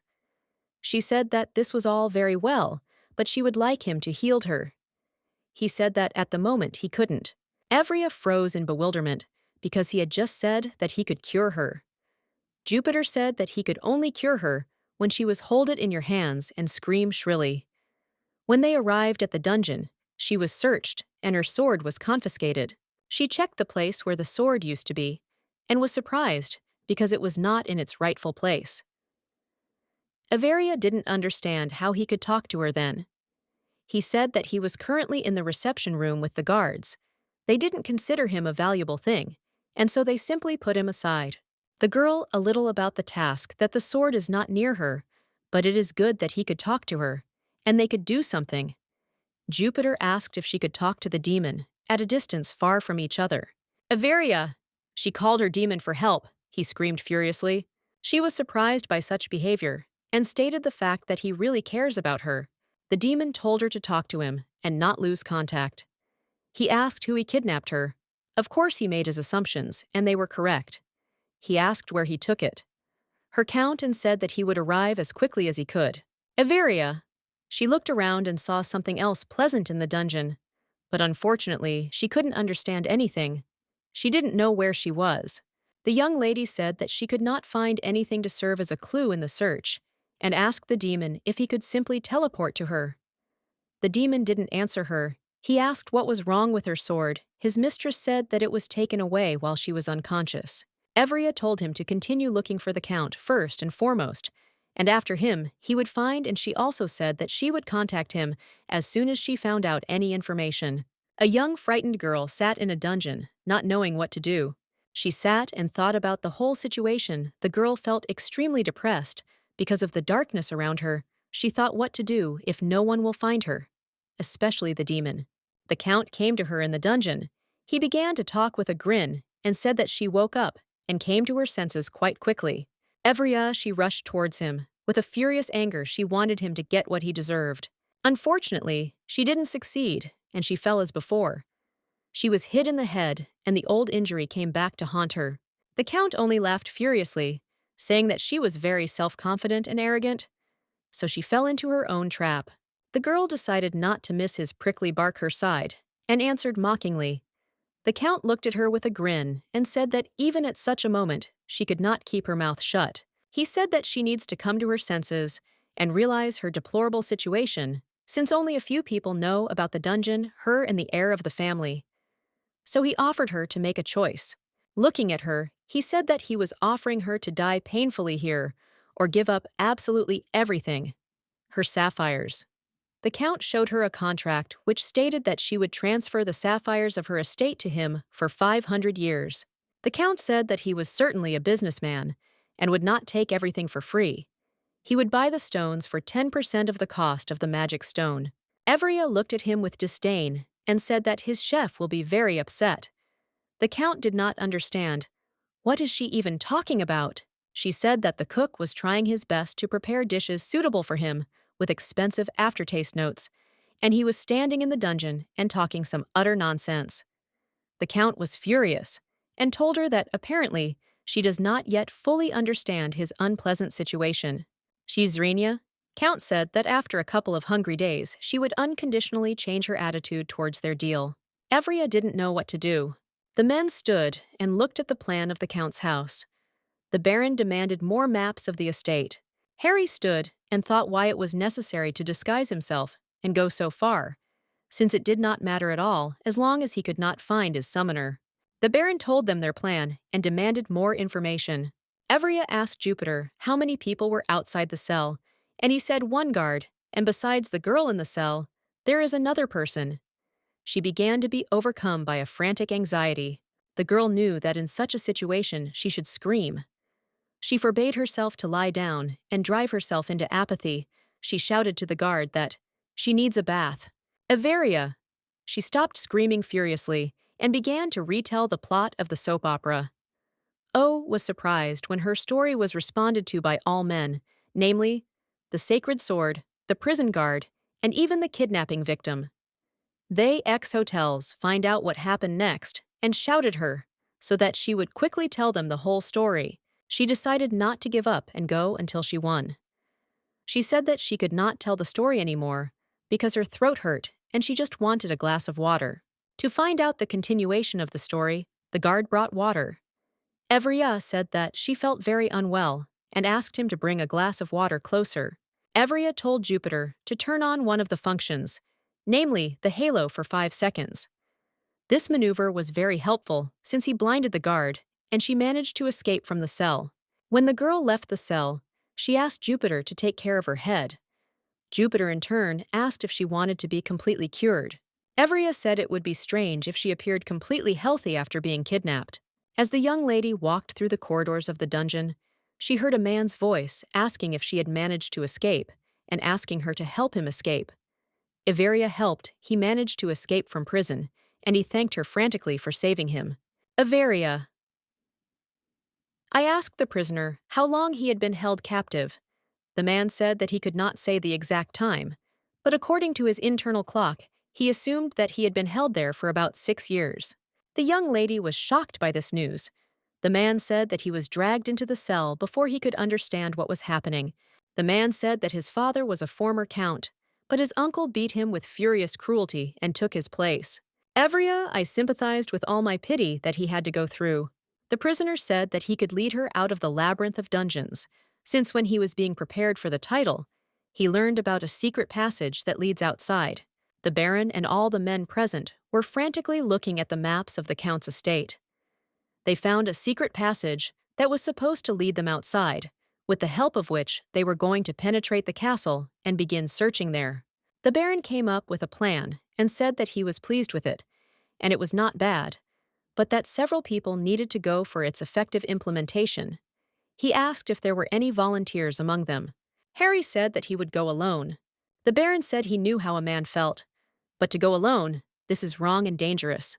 The demon said that he could handle everything alone, and the rest would only get in the way and get underfoot. The Baron watched the young man who flew away on the dragon and thought that the girl had in her close circle the same strange people as herself. The girl and the prisoner walked through the tunnels towards the exit. The young lady wanted to know how soon the Count would learn of their escape, but the prisoner assured her that he will find out no earlier than tomorrow, and even if it turns out that they have fled, he will first think that they have gone down the stairs, since the passage they took is intended only for the air. Evria was glad to hear such information, and also asked why the Count had imprisoned him for such a long period. The prisoner said that on that day, when he was put in prison, his father called, he invited him to his place, and said that he had discovered a new mine of magic stones. However, before he could announce this, a coup occurred. Evria was surprised that they had found another mine. The man said that only he and his father knew the location of the mine. Evria asked what he would do after he left the labyrinth. The prisoner said that he would definitely take revenge on his uncle, because he wants him to feel everything that the young man himself experienced. Evria said that it would not be easy and introduced herself to him, and she also said that if he needed any help, he should feel free to contact her. She would be happy to help. The girl also asked don't judge her by her appearance, because she can do a lot, adding that this uncle has his own score to settle. The man was surprised by such an offer. He thanked her for her words. The man said that although he was practically free, he still felt hopeless, as if too much time had passed, but he still thanked her for her help and said that he would definitely find a way to repay her for her kindness. The young lady said that if he wants to thank for her kindness, he must develop the mine, but never shake hands with the crown prince. The man was puzzled. He did not understand why there was such a hereditary principle. The girl said that it was a very long story. Their short conversation was interrupted by some noise. Avery, I didn't understand what happened. She was furiously frightened, turning to the prisoner and saying that he said that no one knew about this move. He was a little puzzled and said that 6 years ago no one knew about it for sure. Evria was not going to give up just like that after everything she had been through.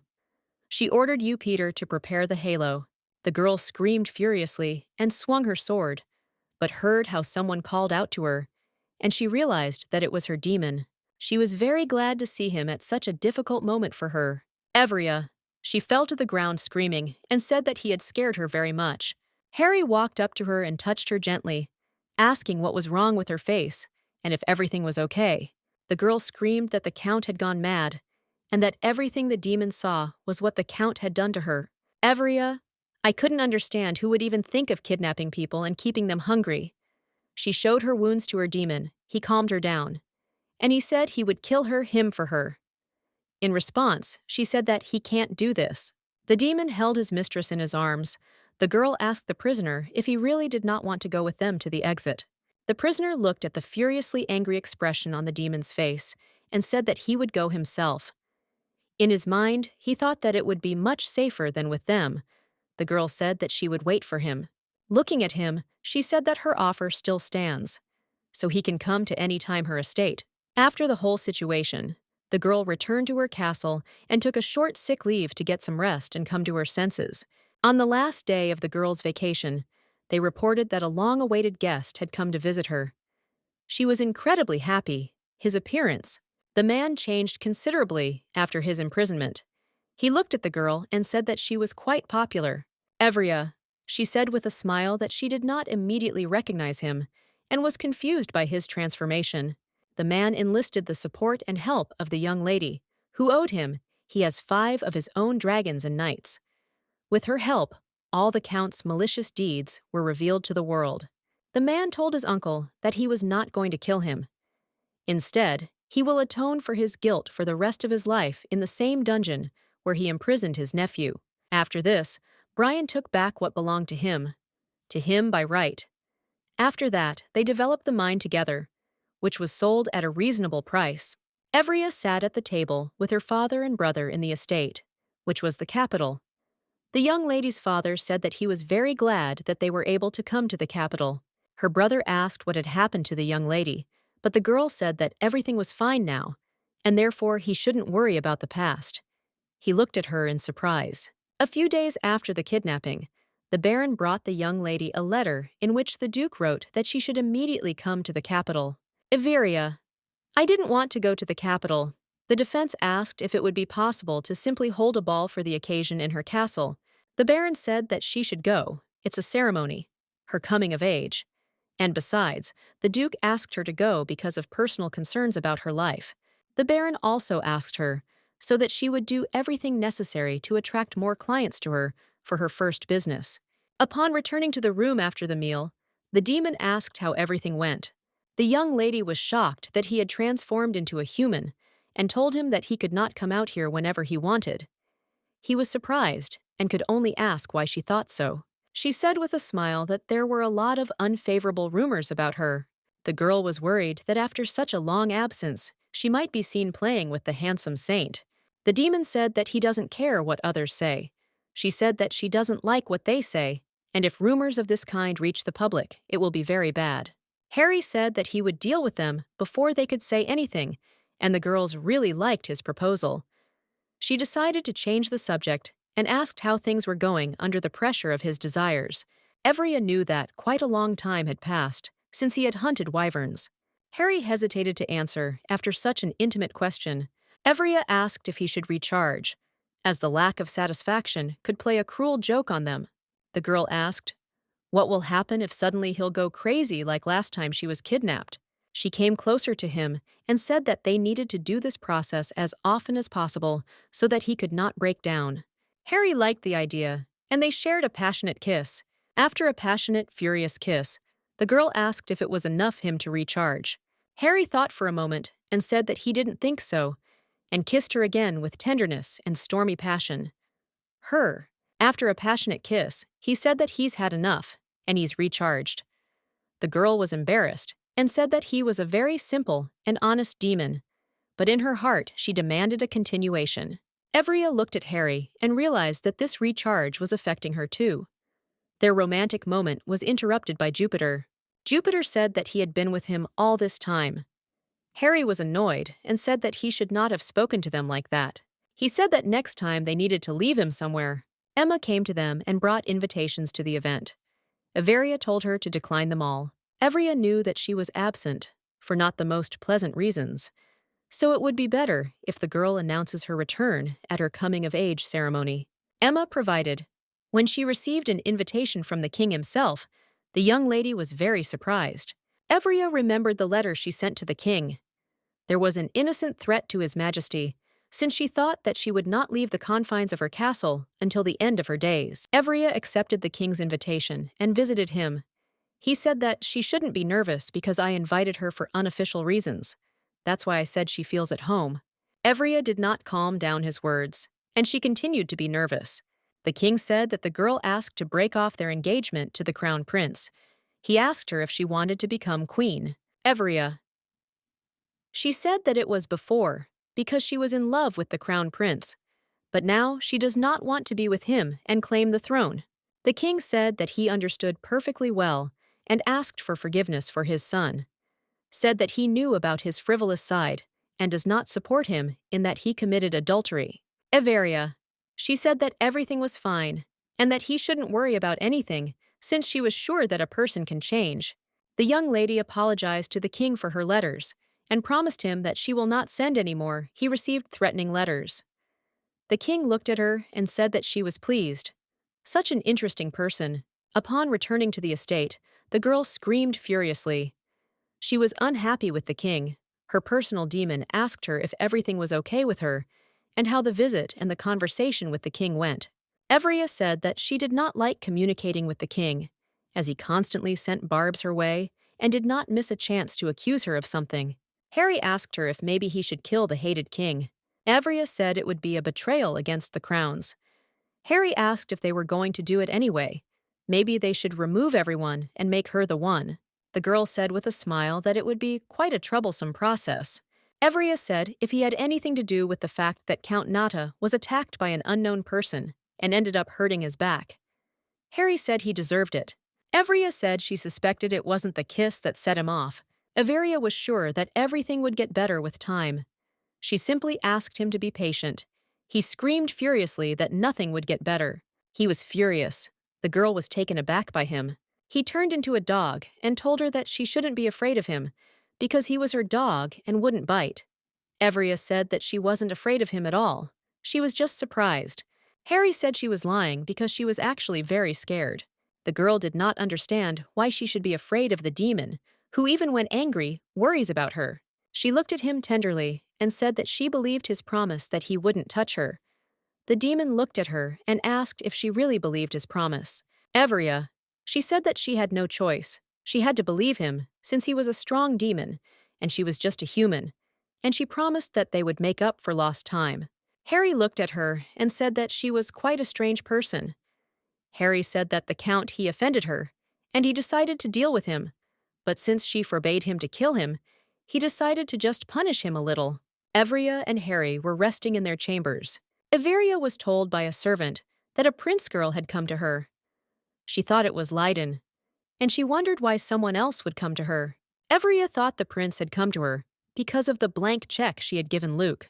The girl was furiously angry because she thought that the man had written a fabulous sum on the check. She flew into the prince's office and asked how much money had accumulated there. The prince looked at her with confusion, as he did not understand what amount was being discussed. Evria. She said that he didn't have to pretend, since he came specifically to find out all the information about the money that was in the check. The man looked at her and said that now he understood that he gave her that empty check and what was hidden behind it. The young lady looked at him with confusion at first and did not understand what was happening, but then she realized who was sitting in front of her. She told Luke that she couldn't believe that he was pretending to be a prince and said that it could get him arrested. The man said he felt a little cheated because the young lady had given him a blank check and he had worked a little extra, but had asked for less than the amount he was supposed to. Evria said that she was grateful to him, since with his help she was able to escape faster. The man from the dungeon looked at her and said that gratitude cannot be spread on bread. He looked at her and said that since she was fine, he could go. Everia was surprised why he came to her. Зрение. Он сказал, что он никогда не использовал этот чек. Everia. I wanted to go for a walk, but not in a way that no one recognized her. She put on a cloak and asked the maid how she looked. Emma said that if anyone recognized her, Harry would fix everything, and she said that the mistress looked simply magnificent. The girl and the demon were walking around the city, went to the market, and everyone quickly noticed the young, handsome man. Everia.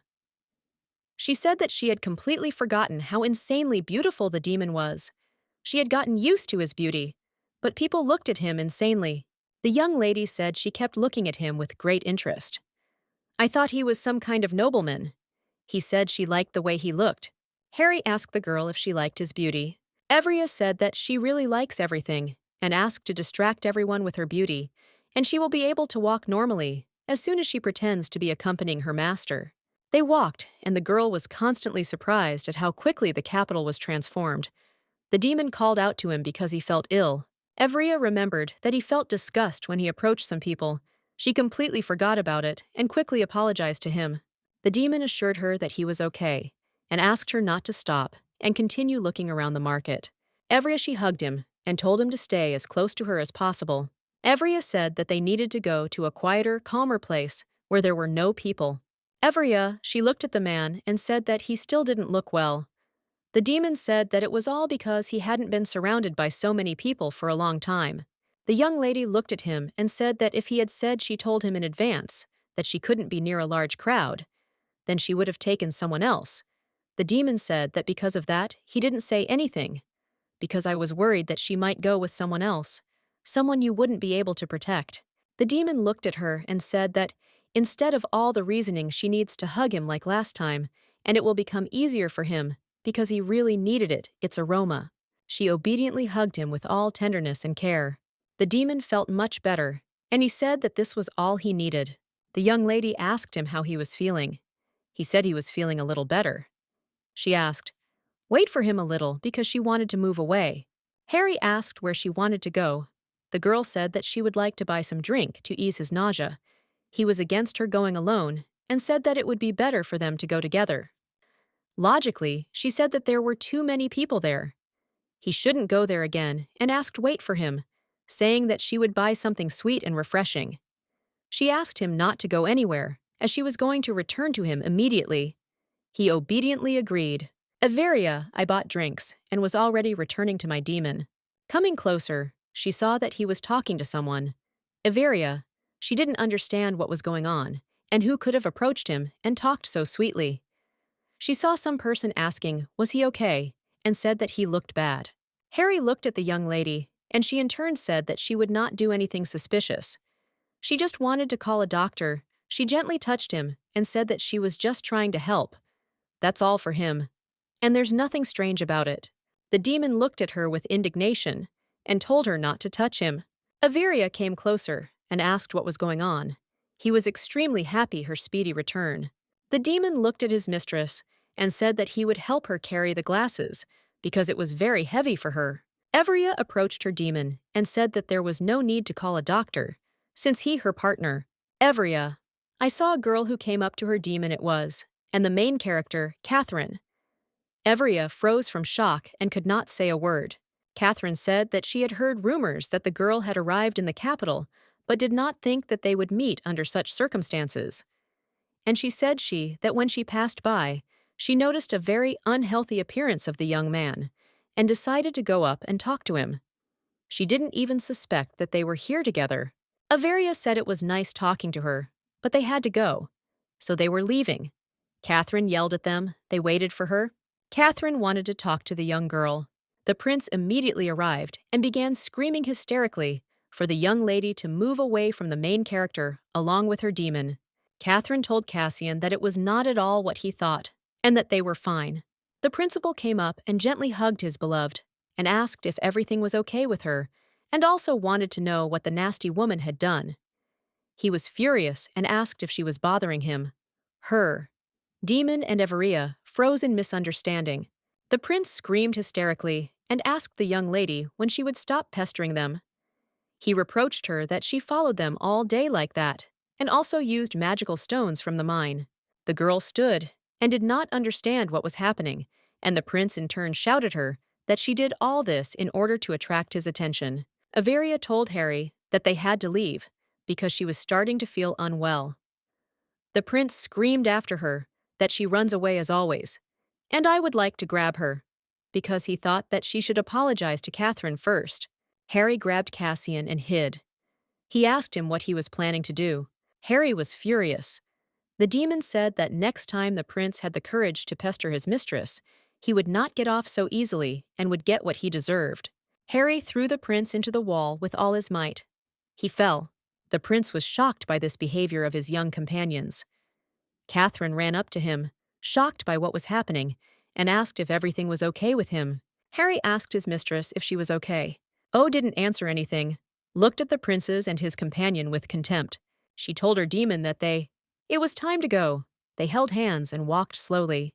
Harry was filled with anger. He shouted to his mistress that he could not stand it any longer, and that he needed to go out for a while. He would be back soon. Averia asked where he was going to go. He said that he wanted to go teach the prince a lesson, because he deserved it.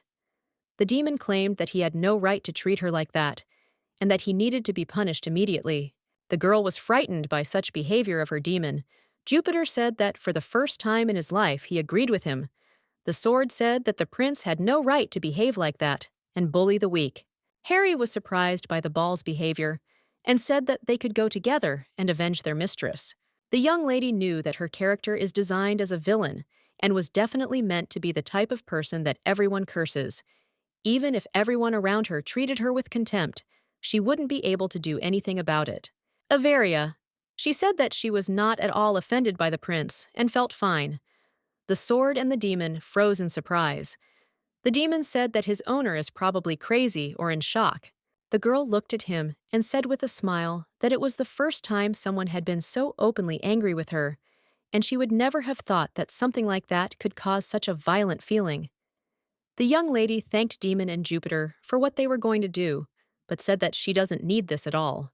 The demon told her not to worry because he would protect her and in the future, so that she didn't have to be angry anymore. Jupiter supported him and said that he would also protect her. The young lady just laughed and said that she would now be calm because there are two excellent defenders. As expected, the young prince did not mention the incident that happened between him and the young lady's guard, since if he had told this, he would have lost more than he gained. Evria. She walked around the room and went through the options of who she could invite.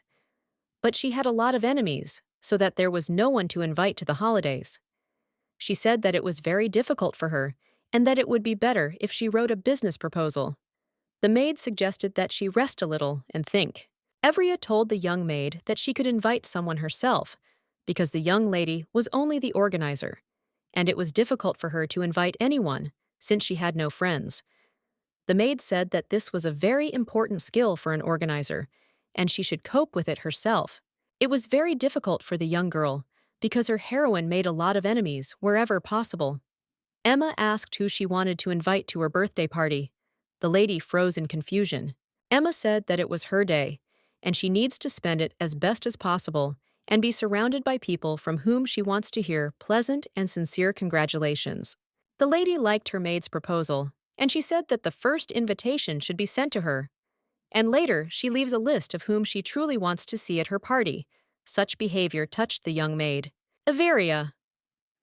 I wanted to invite a wyvern to my party, but the maid said that it would be a little improper. Harry stood next to the wyvern and talked to it. Averia. I heard the maids whispering about how beautiful they looked with the dragon, and realized that I was starting to notice an interesting detail. Since after the demon appeared, more and more maids started to shirk their work. Averia. She frightened the maids with her presence, and they quickly apologized to the young mistress. Ta, in turn, could not understand what frightened them so much, since she simply smiled at them because they found her dog is beautiful. Evria. I thought that her facial expression can be a bit scary for those around her.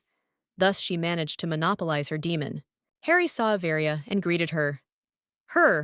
The girl came up to him and asked if he trained here. He looked at her and smiled, saying that he wasn't really training, but playing with the wyvern. He looked at his friend and said that they had sparred a little in the sky. Evria stared at her demon. He asked what happened, and why she wouldn't take her eyes off him.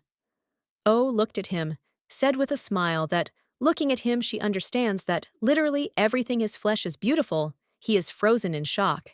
The demon looked at his mistress's hands and was surprised. They were very pale.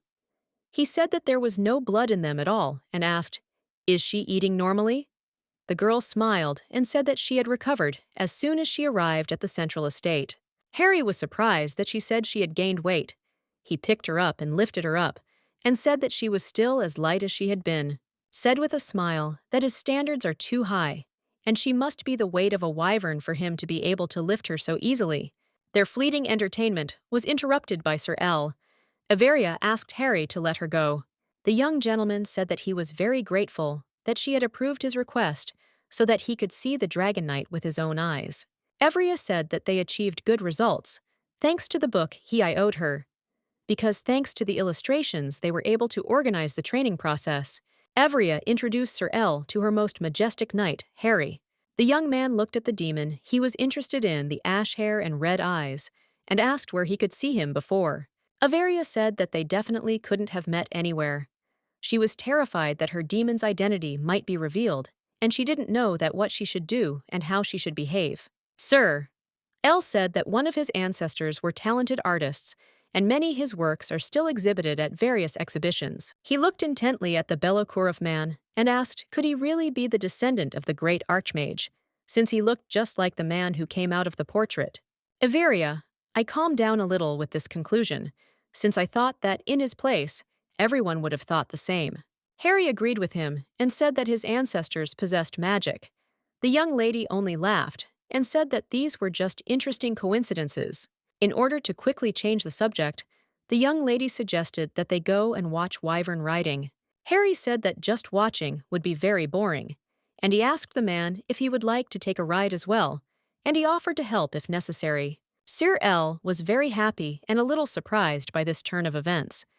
Averia found out that her demon is acting suspiciously kind, and this could spell big trouble. Evria stood and watched their movement in the sky, after all the flips and tricks.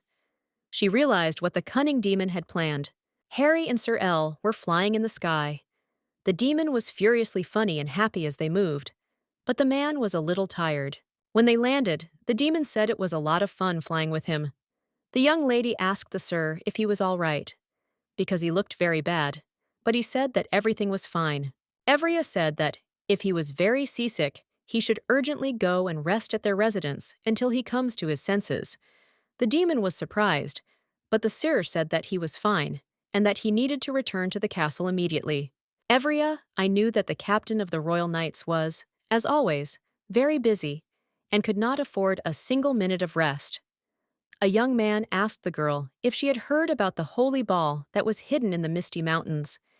He told her that someone had taken this sword, and the knights were frantically searching for the one who did it. Girl stood in a cold sweat from all the words, but the young man said that the sword had been in the mountains for a long time, and they did not immediately discover the loss. Averia, I didn't understand why they paid such close attention to it. Harry asked why the knights were looking for the man who took out the sword. The young captain said that they must not know the whole story. After all, it is only known to members of the royal family. He said that the sacred sword is closely connected with the royal family, since the founder of the empire took out the sword and proclaimed himself its owner. The man said that he did not want to tell the whole long story, but he would say only briefly that the one who got the sword would become the first contender for the throne in the kingdom. The young girl was amazed by his words. You, Peter, Taiho said that its owner can become a queen. Demon and Jupiter were discussing the situation furiously and asking the young lady what she should do now. She told them to keep quiet for a bit as she couldn't concentrate on the problem. Evria turned to Jupiter and said that he had been there for some time. She will have to travel. Without him, he said that he understands everything and will wait for her. Everia. I was walking through my estate when my brother came up to me and handed me a scroll. She looked at it furiously and was a little stunned by everything that was in it.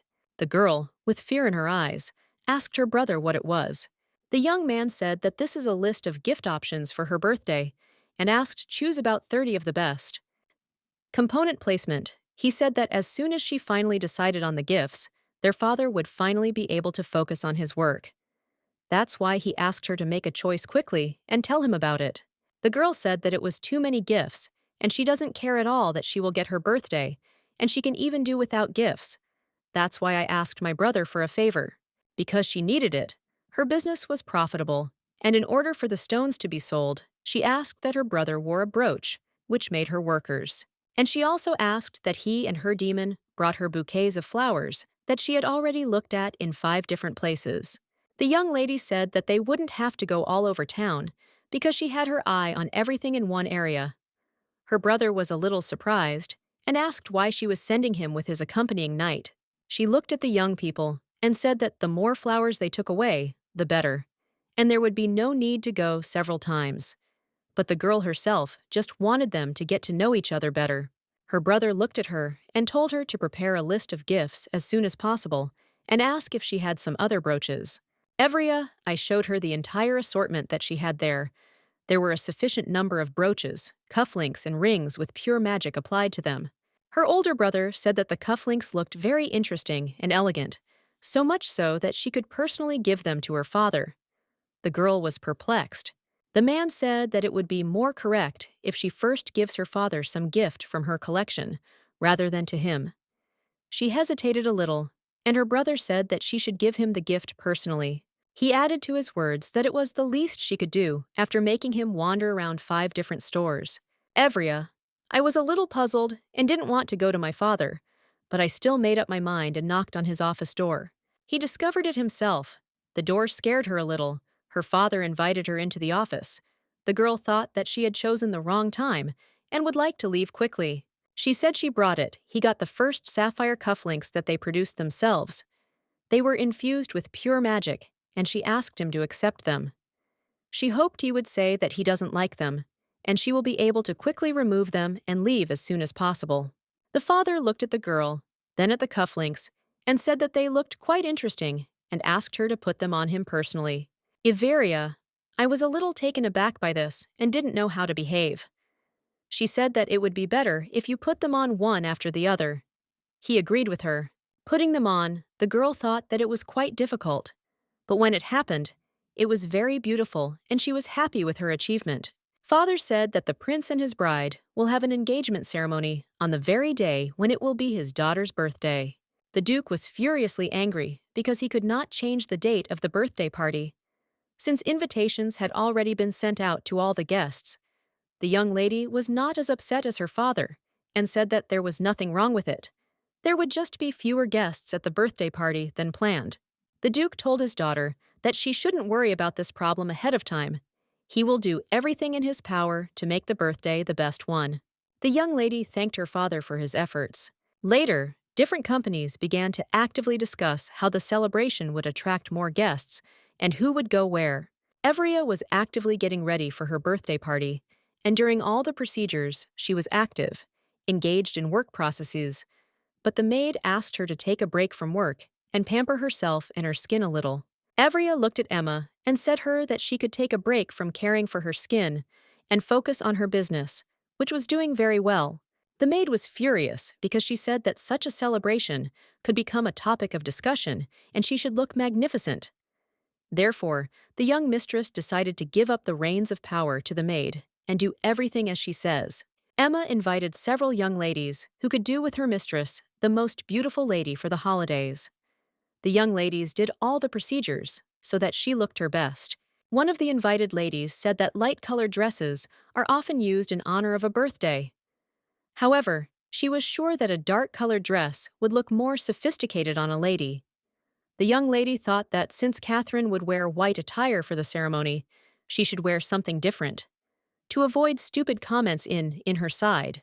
After looking at the board, she said that she really likes the idea of dark colors. The young lady was very pleased that Mrs. liked her idea. She suggested her a crimson dress that will modestly cover the chest and neck. However, at the same time, it will openly expose the back in order to give the lady charm.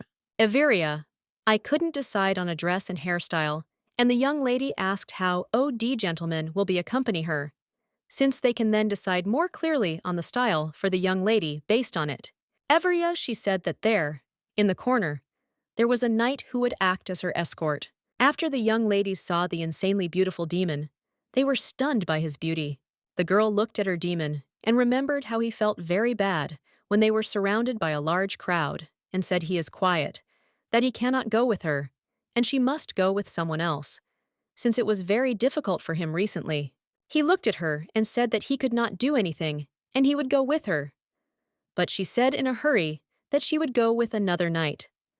After her words, they looked at each other furiously. The demon was perplexed and decided to approach her, and, kneeling down, asked her if she would go to the ball with him. The young lady hesitated, not knowing what to answer. But then she looked at him, and with all tenderness said that she would go with him. The young maids prepared her for the exit. She was amazingly beautiful in her outfit and beautiful hairstyle. Harry saw her and was stunned. Everia asked him what was wrong with his face.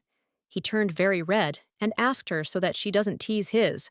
Everia came very close to him and asked if she looked beautiful today. He hesitated. I don't know what to answer.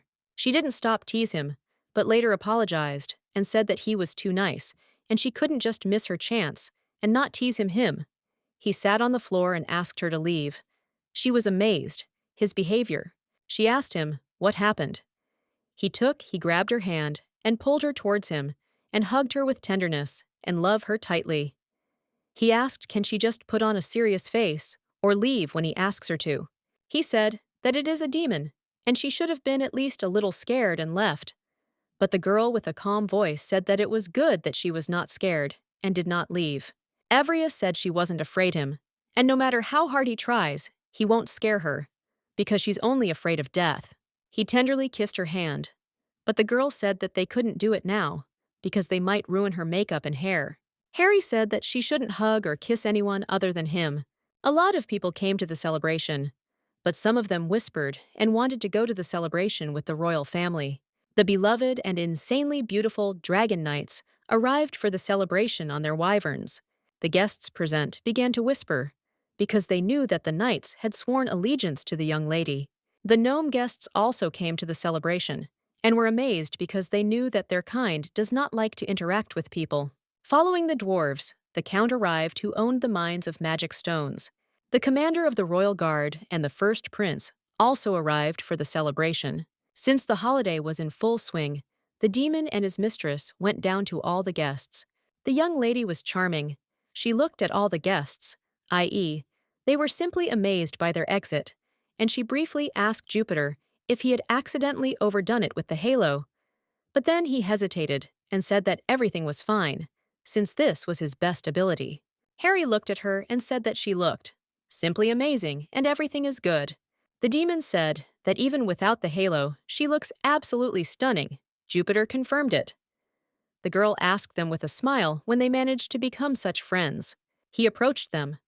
Her father said that her appearance was so magnificent, as if some heroine. The young lady laughed at her father's words and said that it was strange to hear such things. He said that they had to go. As they walked, the young lady saw the very cufflinks she had given, and I thought that my father probably really liked them. Her father thanked everyone for attending the coming-of-age celebration, his daughters. Her father gave her a very expensive necklace. She was amazed and very shocked, because she knew that this necklace was very difficult to get. After the Duke gave his daughter a gift, everyone started whispering, because they didn't know that this necklace was found during the war and sent to a museum. The value of this artifact is extremely high. After all, it was worn by the country's very first queen during her coronation. There have been a huge number of attempts to bring back his, however, they were all unsuccessful due to major financial restrictions. Was puzzled what was wrong, because the girl wrote on the list that she wanted them, but the young lady said that she just wrote them down to fill out the catalog. He asked if she liked the gift, but the young lady didn't say that. She really likes it, but it's too expensive a gift. The girl's brother came up to them and gave them emerald earrings. She thanked him, because she really liked the gift. And after this, there was a flurry of all kinds of gifts, but none could compare with the Duke's gift. Rapash approached the young lady, and she was very happy to be present at the celebration. She said that she was giving the girl the whole universe right now. She broke the small stone that was in her hand, and the room was illuminated with an insanely beautiful glow. The young lady was very happy, as she liked the surprise very much. Everyone continued to have a wild time at the holiday. But the young lady knew that she lacks presence, her demon. She went to look for him and went outside. Harry asked what she was doing here. Everia said she was waiting for her dance partner and asked him to go dance with her. And if he doesn't know how, she will teach him. The young man was furious. He said that he was actually the king's archmage and that he could dance, and also asked where the cloth was. Her dress. She said with a smile that this was the design of the dress and asked if he had seen it before. They started dancing on the balcony, their first dance. The demon asked the girl if she wanted to see her gift. She was intrigued. He pulled her closer with tenderness and warmth and kissed her. In a passionate kiss, he handed over his little gift. The young lady froze in confusion. The demon said that it was her gift, although perhaps a little strange. Harry said that since he couldn't find her last time, he put a piece of his soul into her, so that in the future he could come to her at any moment when she would need him. Harry once again congratulated the young girl on her birthday with tenderness and warmth. The young lady was a little embarrassed by such a gift, and asked him why he was doing this only now. The demon froze in shock and said that such a thing has special abilities. For example, a side effect like an incorrectly taken medicine. Evria was embarrassed, and said that it must have been difficult for him to make such a choice. She thanked him for such an unexpected gift. The demon moved away from her a little and said that the soul particles exert some influence on each other, adding that if she gets hurt, he will get hurt too. But if he gets hurt, she will be fine. Evria looked at him and said that if she died, it would affect him. But the demon said she worried too much. But he said that he is strong and fatal wounds for people are nothing more than a normal scratch for him, and everything works a little differently since he does not lose his energy. But Averia was determined to give to him. His part of her soul screamed furiously that she did not accept his gift and wanted to return it. Harry was taken aback her statements and said that he would not take back what he had already given. Evria was angry with him and said that she didn't want him to become weak and vulnerable because of her. She knew that she would not live a long life, and he, who could live for thousands of years, would suffer because of her. She came up to him with lightning speed and kissed him as she wanted him to take his part of his soul back. She screamed that she really couldn't take on such responsibility. For someone, the girl hurried to leave him. The demon asked where she was going. The girl said in a rage that she was going far away because she did not want to see such a stubborn demon. Less than 5 minutes later, the girl returned to the demon and asked for help. He was a little surprised and said that she had just left him. Averia said that she has no time for their disagreements now. There is another reason for concern. Evria said that Sir El had a magic bracelet that revealed the presence of a magic sword. The royal guard wanted to check the girl's sword. She told her demon that if something unexpected happens, then we will pretend that she is overcome by weakness, and the demon must catch her, and take her to a secluded place. The young commander looked at the sword and said that it was sacred. Evria said that it couldn't be, and that it was just an ordinary sword, but he was sure, and said that his ancestors left behind countless sketches and drawings depicting exactly the same sword. Averia! I got a little nervous and laughed, saying that it was just an ordinary sword, and it looks very similar to the drawings. The commander said that if it's a normal sword, then it won't be able to destroy him right here, and promised to provide absolutely any sword the girl wanted as compensation. The girl looked at him and said that she's not very pleased about that her sword will destroy, but at the same time to her, it's even more unpleasant because there was a terrible misunderstanding between them. She agreed to be tested. The commander took his sword out of its sheath and swung it at the girl's sword to cut it, but unfortunately, only his sword cut it. Everyone bowed low over the girl, saying that she was the mistress of the holy sword. The commander said that their royal knights would certainly protect and always stand guard over the mistress of the holy sword. The commander leaned over the girl and took the sword away. When she took it, her reality was illuminated by a beautiful glow. She was in shock and told Jupiter to calm down and not do anything like that again. He said that in such a situation, it was necessary to make a spectacular appearance. The next day, everyone was furiously discussing the current situation, especially the crown prince. He was shocked and did not understand how all this could have happened. The young prince knew that with the appearance of the girl, he won't get the long-awaited crown his mother used to tell him, since he was a child to him, that he has no value without the crown. He did everything with furious zeal to get the crown into his hands. He even had to enter into an engagement with a young lady, but unfortunately, she was very dark, selfish, and incompetent, which did not give anyone the opportunity to love her. His thoughts were interrupted by the arrival of his beloved. She begged frantically he didn't get upset so much, because he was sure that everything would be fine. She said that maybe the girl wouldn't inherit his place. The young lady said that the very thought of the sword's owner becoming queen was absurd. He agreed with her and said that he had probably been too worried about it. Evria walked around and was furiously indignant about it. Because of the commander of the royal army, she can't leave the room now, as she has become very popular. Into Avery's room and said that they had big problems. Evria, she asked in a calm voice who was looking to meet her this time, since she already said that she is the owner of the holy sword. And after she showed him that she was feeling unwell and therefore could not accept anyone. Emma hesitated, but said that the king himself wished to see the lady. Harry and Jupiter wanted to raze the royal residence to the ground and make a small revolution so that their mistress would quickly become queen. Avery, she knew that she could not miss the meeting with the king, and no excuses would change at meetings at, so that she needed to get ready quickly and go to the meeting. Evria came to the royal court. She was puzzled and did not understand why it was suddenly necessary to organize a trial. Evria hoped that no one would announce her successor as ruler. The men present argued about the appointment of a successor to the king, because they knew that, according to the law of the country, the main contender for the throne was the owner of the holy sword. If he is not there, then the successor is the person appointed by the king. The young girl knew that this was just empty talk, and she needed to have her say she asked to give. She took a minute to say her point of view. She said that they missed one important thing, that is her opinion. Everia. She said that the discussion was primarily based on whether she wanted to be the successor or not, and she said that they had been wrong from the very beginning and that she was not going to inherit the royal throne. Everyone was surprised by her statement and asked if they understood what she was talking about.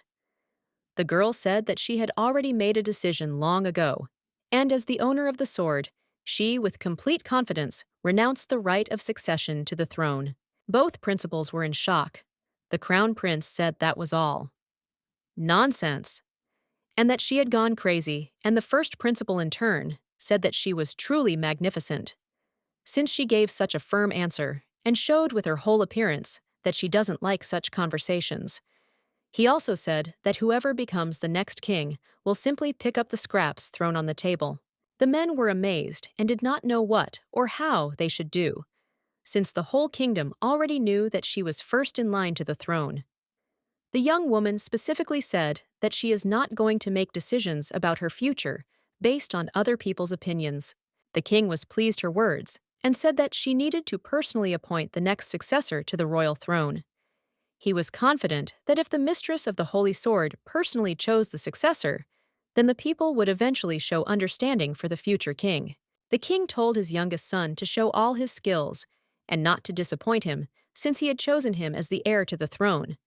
And he told his eldest son that if the younger one makes a mistake, so that he doesn't let him down him and prove to him that he was wrong in choosing a successor. Evria did not want to accept anything and agree with them, but unfortunately, she had no choice and had to appoint a new royal successor. The young girl thought that the person who was appointed as the successor would be pleased, and she simply wanted to cast lots and make a decision. The king told the young girl that there must be a worthy reason on the basis of which the true heir to the throne would be chosen, and he offered them both to pass the test.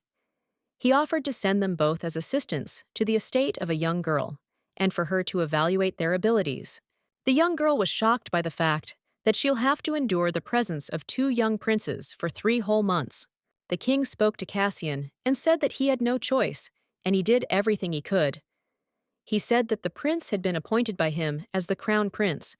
He asked not to let him down to the throne, and his trust is to do everything in his power to get the crown. The young prince said that he was not afraid to compete with his brother, but he was bothered by the fact that the judge of their duel would be a woman. The king said that this was a very good opportunity to prove his strength to everyone, and it was a very good fact that that girl would be the judge because she was ready to do all this for him. This was a well-known fact, and relying on this, the king arranged such competitions. The king also said that the young man should take care of the girl, but first he should find out about the sapphires while he works as an assistant. The king said that they should get everything they could get their hands on and not miss a single opportunity. The baron greeted them with joy. He said that he had received an explanation from the girl, but would like to know a few details. The girl said that it's her fault, but the king's will. The baron was confused. He said that she was the owner of the holy sword, and she should have stood her ground. The girl said that she was not above the king and could not contradict him. The young girl and the baron prepared a lot of work for the young princes, since they did not have enough workers to sort out the documents. Evria said that in order to find out the Akim must be the king, and their heart they must know the heart of the people, and by analyzing documents, they will be able to personally take care of the well-being of the residents. The princes were shocked by the whole mountain of documents, and they asked what their deadline was for completing this task. Evria said that they have everything they need. There are 5 days. She added that now the inhabitants of the kingdom are more than ever waiting for help from their principals. Evria came to Rapashi. Ti met the girl with tears in her eyes. The lady was in shock and asked what had happened. The young lady said that because her father intervened in what was happening, he made life difficult for the young lady. Evria calmed the girl down, saying that nothing had happened and everything was fine. She just shouldn't have taken the sacred sword with her to begin with, and on the contrary, it was even for the best that her secret was revealed, and now she can fear nothing. Evria came and saw two princes lying on the floor, and all the documents were scattered around them. She was surprised by such a sight. The Baron said that they managed to finish sorting through the documents in 4 days and immediately fell asleep. The young lady was in shock because she had deliberately given them such a large amount of work that they could only handle it in 5 days. One of the princes said that this is not work at all, some kind of nonsense, and they dealt with it very quickly. Iveria asked, does he really think so? If this is so, then next time she can give them such a quantity of documents that they can easily cope with in 4 days. The young lady told her friend that everything had happened very well, and she asked to pass it on to his father so that he would stop worrying and reproaching himself. Evria said that she was in debt to the dwarves.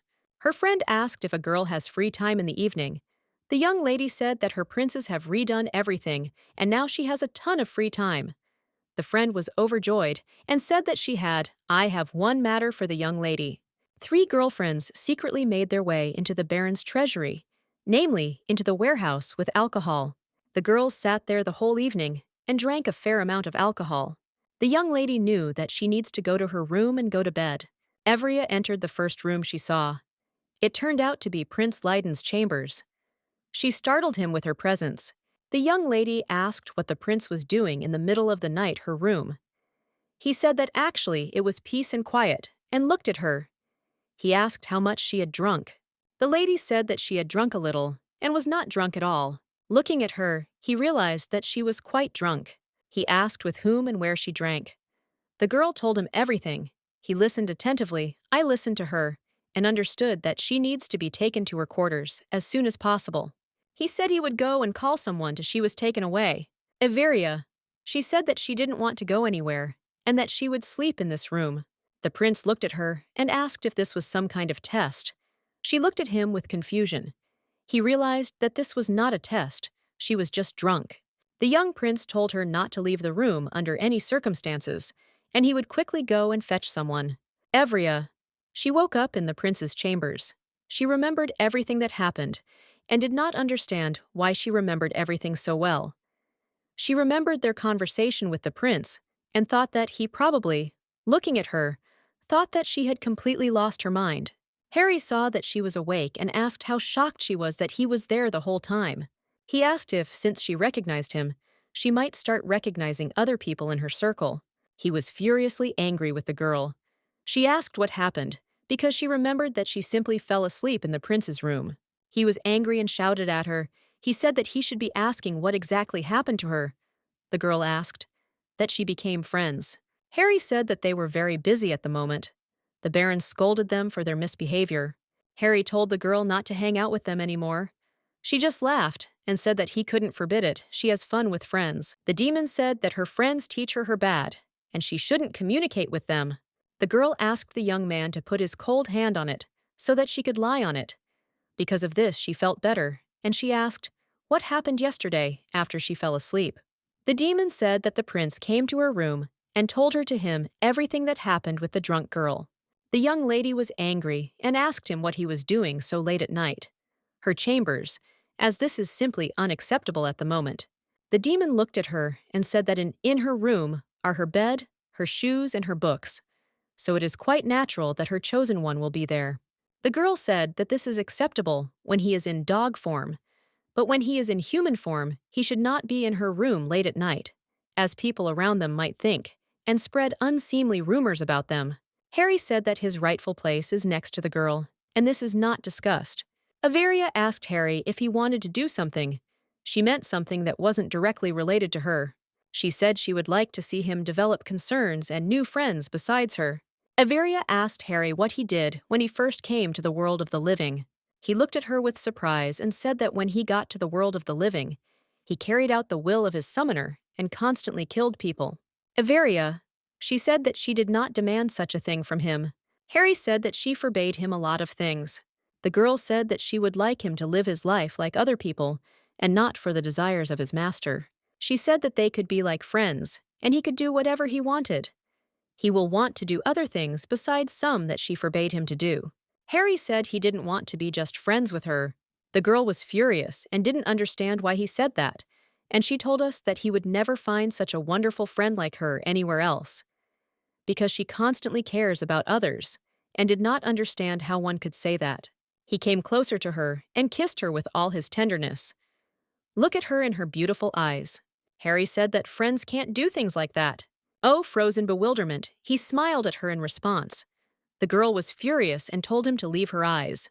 Everia came to the princes and said that it was time for them to resolve issues with more serious matters than paperwork. The girl said that there are more important problems, since their city experiences 2 rainy seasons every year, and there is a lot of precipitation. And because of heavy rains, the river overflows its banks, and this threatens a major catastrophe and flooding of some cities. And this issue requires an immediate solution, since the spring rainy season has caused a lot of damage that has not yet been repaired. The princes were deciding how best to avoid the global problems of the current situation. They argued among themselves. The young lady said that they needed to act together and solve this problem together. Everia said they must take measures at their own discretion to prevent the river from flooding in order to eliminate unnecessary damage and save residents from a terrible disaster. One of the princes asked what budget they had to solve this problem. Everia told them to make an estimate to the best of their ability. She knew that it would not be easy for them to come up with a plan that would convince the Baron of the effectiveness of the actions. The girl wished them good luck and immediately left them. Everia, I discussed information from the prince with the Baron, but the crown prince didn't bring anything. The girl was a little puzzled. Everia asked the Baron for forgiveness for the destruction they had caused. His warehouse. He said everything was fine. She doesn't need to apologize. She said she wants to make a deal with him where she'll replenish her supplies. His pantry. The Baron flew into the hostess's room and said that the rainy season had begun, and they had a lot of problems. Everia was shocked, as it was summer. It's not over yet. And they didn't expect the rains to come so early, because she knew that the rainy season falls in the fall or spring. Oh, I thought she had it. There was still enough time to solve the problem with the rains. But unfortunately, it was not so, and she knew that the embankment's not finished yet, just like the dam. The Baron told the girl that the Knights of the Ice Order were building a temporary dam using wyverns, but there is a lot of pain and a serious problem. The princes chased after them in a hurry and asked what had happened. The young lady said that she had no time to explain, so they should go with them. They agreed and went to help their friends. They arrived at the scene, and the girl saw with her own eyes the full scale of the disaster. She did not know what to do. The Baron said that she had to make a choice, because if they don't focus on one direction, they will lose both. The young lady knew that she had to make a choice between a settlement with people or the Black Forest, where they mined acacia to later make stones. Everia told them to leave the forest and save the settlement with people. Later it will come down and give instructions on what they need to do. Harry came to her aid. She asked what he was doing here. Didn't he fly on a wyvern and asked it gets to work faster? He looked at her and said that if she asks him, he can save both places. The girl looked at him with confusion. He said that she could ask a favor of the best demon that ever existed in the world. She was shocked and said that she didn't think about it right away. She asked him not to let the river overflow its banks. Harry said the request was accepted with tenderness and kissed her hand. With the help of his blue flame, he began to make his plans come true. Everyone looked at him and the blue flame with great fury. They didn't know what he was going to do. They saw the river disappear, and with it all the clouds filled with rainwater, and later the blue flame also disappeared. And everyone immediately realized that it belonged to the legendary Archmage. Everia she joyfully rushed to her savior. The girl said that he looked very pale. He hugged her, holding her in his arms, and told her not to worry. Everything was fine with him. He said that he was pale because he used too much magic power. After everything that had been done and said, He collapsed on the girl, having lost all his strength. The doctor looked at him and said that the young man is absolutely healthy. Everyone was in shock and did not understand why he did not come to his senses. The doctor said that no matter how much they checked, all the indicators would remain normal, and he simply slept soundly and only needed rest. Evria, she told the Baron to bring a real doctor. They are some kind of charlatan. All the doctors who came to the demon said that he was absolutely healthy, and they had never seen a healthier young man than this one. Evria, I was furious and didn't understand why he wasn't waking up. Leiden asked her, that Harry is the archmage of the Blue Flame. Evria was in no mood and unable to talk to anyone about the young man. Leiden decided to leave them alone and left. Leaving, he wished them a speedy recovery. See component placement, he said that even if you kill her hours, he still won't die because he can't leave the young lady. Several days passed, but the young man also lay unconscious. He did not come to his senses. All the doctors repeated the same thing, that he needed rest to restore his vitality. Everia, she frantically begged him to wake up. She tried different methods, but nothing helped. The Baron said that the heavy rains would soon begin again, but he thanked the young man who had helped them and bought them some time, which they used to good effect and strengthened their positions. The Baron said that the wyverns also tried very hard to help them, and thanks to them, they easily strengthened positions that were inaccessible to them. Evria asked the Baron if the rainy season had ever started so early. He looked at her and said that this was the first time. Evria asked if this season was different from other seasons. Bronn said that it was different and very different, as it had never happened before, and he had never seen such heavy rainfall in his lifetime. The Baron said that the direction of the rains themselves was strange, and the young lady was surprised how this could be. He said that the direction of the clouds themselves had changed. The girls were surprised. She asked where the clouds were coming from. The Baron showed her the map and pointed out the true direction, and where the clouds were coming from, and where they were heading, and he said that they were running into the Wizard's Tower. The tower existed a long time ago before all the countries appeared on the continent. The history of the tower's origin is shrouded in mystery, and with Ami people believe that some god built it. And the day it collapses will be the end of the world. The young lady said that this was very suspicious, since wizards can control magic, as well as weather phenomena. The Baron said that wizards consider themselves close to God, because they constantly use magic. Evria, she told him to find out if the wizards had been doing any experiments with the weather lately. The Baron said that they would never admit it, if you did this. They couldn't be asked about it directly. Evria said that they needed to come up with a way to find out information without asking questions directly.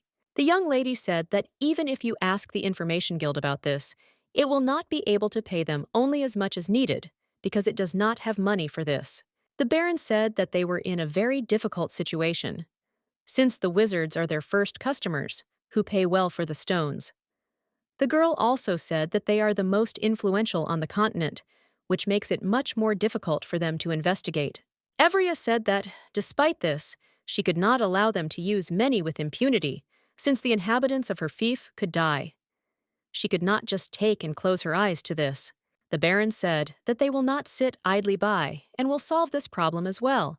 He said that he is trying with all his might to prevent rumors from spreading, but unfortunately, there were many witnesses who saw everything with their own eyes. Evria said if he means what Harry did with the river, then they can't do anything and whatever happens will happen. The Baron said that these days they say that this is a true archmage. Others claim that he is a student of some wizard or a descendant. Evria asked the Baron what he thought. Which rumors are true? He said that the man is most likely either a descendant or a student of the wizard. Averia, she said with a smile that he should ask him. The Baron himself was a little surprised, because he wanted to hear the truth now. Evria thought Harry would like this question, because he wanted to talk about his power. Averia, she remembered her wonderful moments with the young man, and missed him very much. She wanted to hear his voice now, and his thoughts about the whole situation. The young girl did not help her friends, and all the residents with the rubble after all the rains. Leiden saw a girl and said that they told him that she was looking for him, however, and he was surprised and asked what she was doing. Evria said she helps people repair damage caused by the flood. The man was surprised that she came to the rescue and personally helped with the damage. He said that she constantly appears in an unusual light. Evria told the young prince that the Wizards Association was involved in what was happening. She said that until now, she only had suspicions. But if you dig deeper, they are definitely involved in this situation. He asked, "How can he help?" Everia said he could help with the help of his friend. Leiden got upset and said that she doesn't need him. But Luke. The girl said that she doesn't argue, but in any case, it will be much better for her when his friend helps him. He said with a grin that she had a gift for such situations. The girl just smiled and said that she often hears such words. He said that he became very curious about what was going on, so he would try to find out something, however. It would not be free. Evria, she was surprised, and said how much he will need money. He looked at her and said that she looked like he was extorting money from a small child, also adding that it was not her personal funds. The principal looked at her and said that he had written several proposals to the Baron, but he had refused them. So, he asks, I want to write together with him a list of suggestions that would suit me, Rooney A. Everia. She was shocked by his request and said that this was their test for qualification as a future king. The young prince said that he just wanted her to point out all the shortcomings and that he really needed her help. The girl looked at him and asked if he really wanted to ascend to the throne. The man asked her what answer she wanted to hear. The girl hesitated. Leiden said that if you voice your desire out loud, it will be regarded as treason against the crown. The young girl knew that when she read the book, the young man never showed a desire to ascend to the throne. He simply wanted to survive. Leiden said he didn't want to die.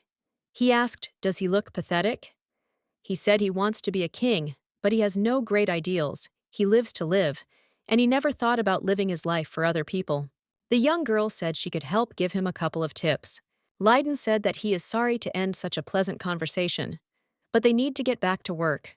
Evria knew that at the end of the trials she had to choose the king's youngest son, so that the kingdom would experience peaceful times. As the novel said, she knew that this was originally the right answer, and the tests were just a kind of pampering. The young lady sat next to her demon and looked at him sleeping. She gently touched his face and asked how long he intended to sleep so peacefully. She screamed furiously for him not to dare leave and to immediately charge herself. She asked him, simply begged him, to charge himself with her energy. Suddenly, he grabbed her by the hand and threw her onto the bed. She was shocked by this and only managed to pronounce his name. The young lady looked into his eyes and thought that he was not himself. She knew that he had already been in such a state that he could not see blood. The demon bit me on the neck. After she screamed his real name is, he woke up and came to his senses. He didn't understand what was happening. In front of him sat a girl whose eyes were filled with tears. The demon was furiously frightened. He did not understand what had happened. Screaming, he asked what he had done and what had happened. The young lady was in tears. She was screaming at him. He looked at her with confusion and asked what he had done to that offended her. Why is she all in tears? She shouted at him that he had done this to her. Harry came closer to her and said that when she cries, he has no idea what he should do. The demon soothed her tenderly and said that when she cries, it's as if his chest is being pierced right through. And for him, it's a very strange feeling. The girl whispered quietly, "Forgive him." He was furious and did not understand why she was apologizing. She said that the wine was because she had made too big a wish, and because of that, he had gone crazy. But he told her that there was nothing wrong with that, since making a wish was her full right. Everia said she tried to protect him and fence him off from everything like that. But with her desire, she violated their boundaries and put him in danger. The demon said nothing and just kissed her on the cheek. She stared at him and looked with misunderstanding. He looked at her and said that he wanted everything her dreams came true, and he really likes it when she asks him for a favor. Harry said that now you want to do something that friends never do with each other. She looked at him, fascinated, and asked what he wanted. Kiss her now with such a situation. Harry said that now was the perfect time for something like this. They were locked in a passionate, furious kiss. Everia liked how stupid he could be sometimes. After the kiss, the girl said that now he was not as constrained as before when she kissed him for the first time. He was very constrained and seemed to have turned to stone. The young man smiled at her and said that apparently the training was very effective because he was a very diligent and assiduous student. She was confused and did not understand what training was being discussed. Harry said he was studying with Emma. Evria was taken aback by this statement, and she wanted to leave him quickly. He asked how she liked it, or how. She walked away from him, and he peppered her with questions. But he received no answer. The girl gathered her courage and said that it was just her personal problem, and he shouldn't pay attention to it, and slowly walked away. She sat down on the floor, hugging her knees to her chest, and berated herself for misunderstanding his words. She thought she was just winding herself up. He was just a demon and nothing more. She thought she had worked herself up into thinking she was an unusual person for her demon. She was very ashamed of her behavior. The girl knew that she was simply a partner for the demons, so that he could remove his thirst for attraction. Evria explained her plan, which she wants to bring to life, about the origin of the great archmage, so that no one would have any questions about how and where he came from. Harry was happy and said that now he can use it calmly. The girl agreed with them and said that he can use his power as much as he wants. Evria avoided his. He asked why she didn't look at him and looked away. He asked this because the last time he was bad. The girl looked at him, either looking or saying that she was constantly looking at him, and said that she needed to go to the Baron and explain their plan to him. Leaving the room, she leaned against the wall and thought about the situation. She knew that when she saw his face was in a furious rage over this whole situation. Rumors about the origin of the Archmage spread instantly. The Baron was very happy when he heard that the Archmage would continue to live in the estate free of charge. After everything that had happened to them, a man with an association of wizards, he frantically wanted to greet the descendant of the great Archmage himself. The Baron told Averia that the magi were very persistent, and he wouldn't leave them just like that. The girl looked at him and said that they had another headache. Harry looked at the young magician and said that he would not learn anything. The young mage was shocked and said that he did not have time to ask him or tell him anything, but the demon looked at him and said that he knew that he would ask to teach him magic. Harry said that under no circumstances would you teach him, and even more so, give him your magical flame for experimentation. The young boy froze in surprise and shock from what the great descendant of the Archmage was saying. He didn't expect such a reception. Averia. The Baron and I looked at each other, and the girl said that the man looked more irritated than usual. The young mage said that he didn't even listen to him and his proposal. Harry walked up to Averia. He hugged her and said that he had chosen this man and could not leave this place. The magician stared at the two of them. Averia hesitated and said that it was just a job offer and nothing more. The magician looked at them and asked if this is a hire. Then, until what date is their contract signed? The young girl said that she does not remember the exact date.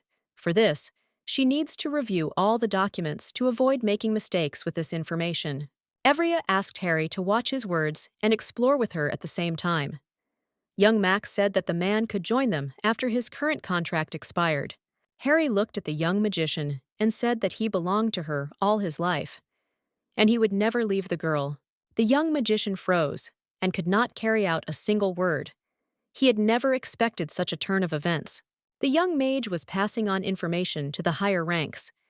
He said that he had failed. His mentor was surprised by this turn of events. He asked if he had passed on all the information and all the proposals that they were ready to provide to the great descendant of the Archmage. The boy shouted that the girl had brainwashed the great mage and was keeping him on a short leash, which in turn was not acceptable in relation to mages. The young man screamed and frantically. He could not just leave everything to chance. His mentor said that they should move to active actions. The young man said that he should try to rescue their brother from the insidious trap. He promised his mentor that they would do everything that would be his powers and will not return until he saves and helps the great descendant of the Archmage. Averia came to the library and saw how the two princes work with all their might on the tasks at hand. Averia thought that seeing the consequences of the flood themselves led them to start solving the problem together. She wanted to find a way to make them solve the problem more effectively. Averia approached Leiden and asked if he had any difficulties in completing the task. He said that he was preparing for negotiations. Since, if the Baron is going to cut the budget, first of all, you need to think over the conditions of both sides in order to find a way out of the current situation. Evria approached Cassian and said that she likes that he cares about the design of the promenade, but would like to know what he thinks about the budget. The young girl had wanted to ask him about the budget for a long time, and since he hadn't taken it into account from the very beginning, this puzzled the young girl very much. Lydon. The very first thing I did was go to the Baron to find out what kind of resources were available on the estate, and in turn, the Crown Prince looked as if he had no intention of finding out such information. Looking at the lady, he said in all seriousness that the budget was not so important. Evria was puzzled by such an answer. She asked if he knew how much the construction would cost, since it would require purchasing all the building materials, and hiring workers also had to be taken into account. The prince said that she doesn't have to worry about anything because he asked for support from the center and received the money. Everia was a little surprised. Why did the center give them help? The prince said that sapphires were discovered here on this land, and this is a very important asset for the entire empire. And if the river overflows its banks, then in the end, everyone will suffer minimal damage. Using this argument, he convinced His Majesty of the necessary assistance. The girl thought about his words, because if the center provides its support, they will be able to save a lot of their budget. Evria asked what will happen if they are asked to provide the right to manage the fief as payment for their great help? The prince said that he had written a list of conditions in advance in order to come to a general consensus. The conditions stated that the rights to govern the fief should not be infringed upon. The girl looked with her eyes and could not believe what she was reading. Lydon was shocked and angry that his brother had bypassed him and asked his father for help.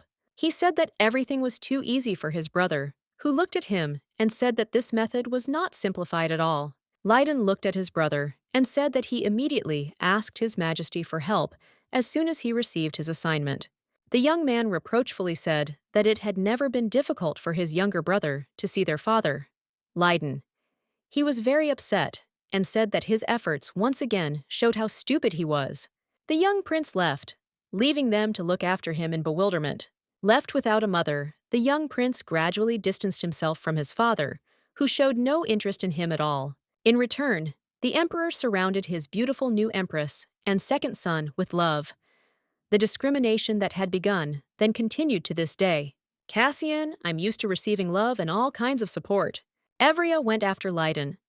Then he asked her if she considered him a capricious child who took out his anger on his younger brothers. Evria. She said that she never thought of him that way. He, in turn, said that he thought exactly the same as the young prince said. His brother took the easy way out, and he has no reason to be angry. Evria said that he had every right to be angry, and also added that she sometimes gets angry too. He was surprised and said that there is a holy sword and an archmage. She looked at him and said that this is not at all what she wanted. He was surprised and asked why she followed him. Evria said that it seemed to her that he was inflicted with another mental wound. He was surprised and said that he had no idea that she had such a kind disposition. Evria, she said that nothing like that, and she doesn't have a good character. He looked at her with a smile and said, didn't she come to console him? She said that in the eyes of others, they looked like close friends, so she followed him. He asked her in a surprised voice if it really wasn't like that. She looked at him and asked whether she should tell him the truth or what he will like it. He said that he is visited by a very strange feeling, as the most unapproachable girl has come to console him. Harry sat in the room and was furiously angry. He was waiting for Etheria to come, but she was gone for a very long time. When she came to her room, she saw the demon sitting on the bed. She hesitated and said that she still had things to do that needed to be finished urgently and hurried to leave.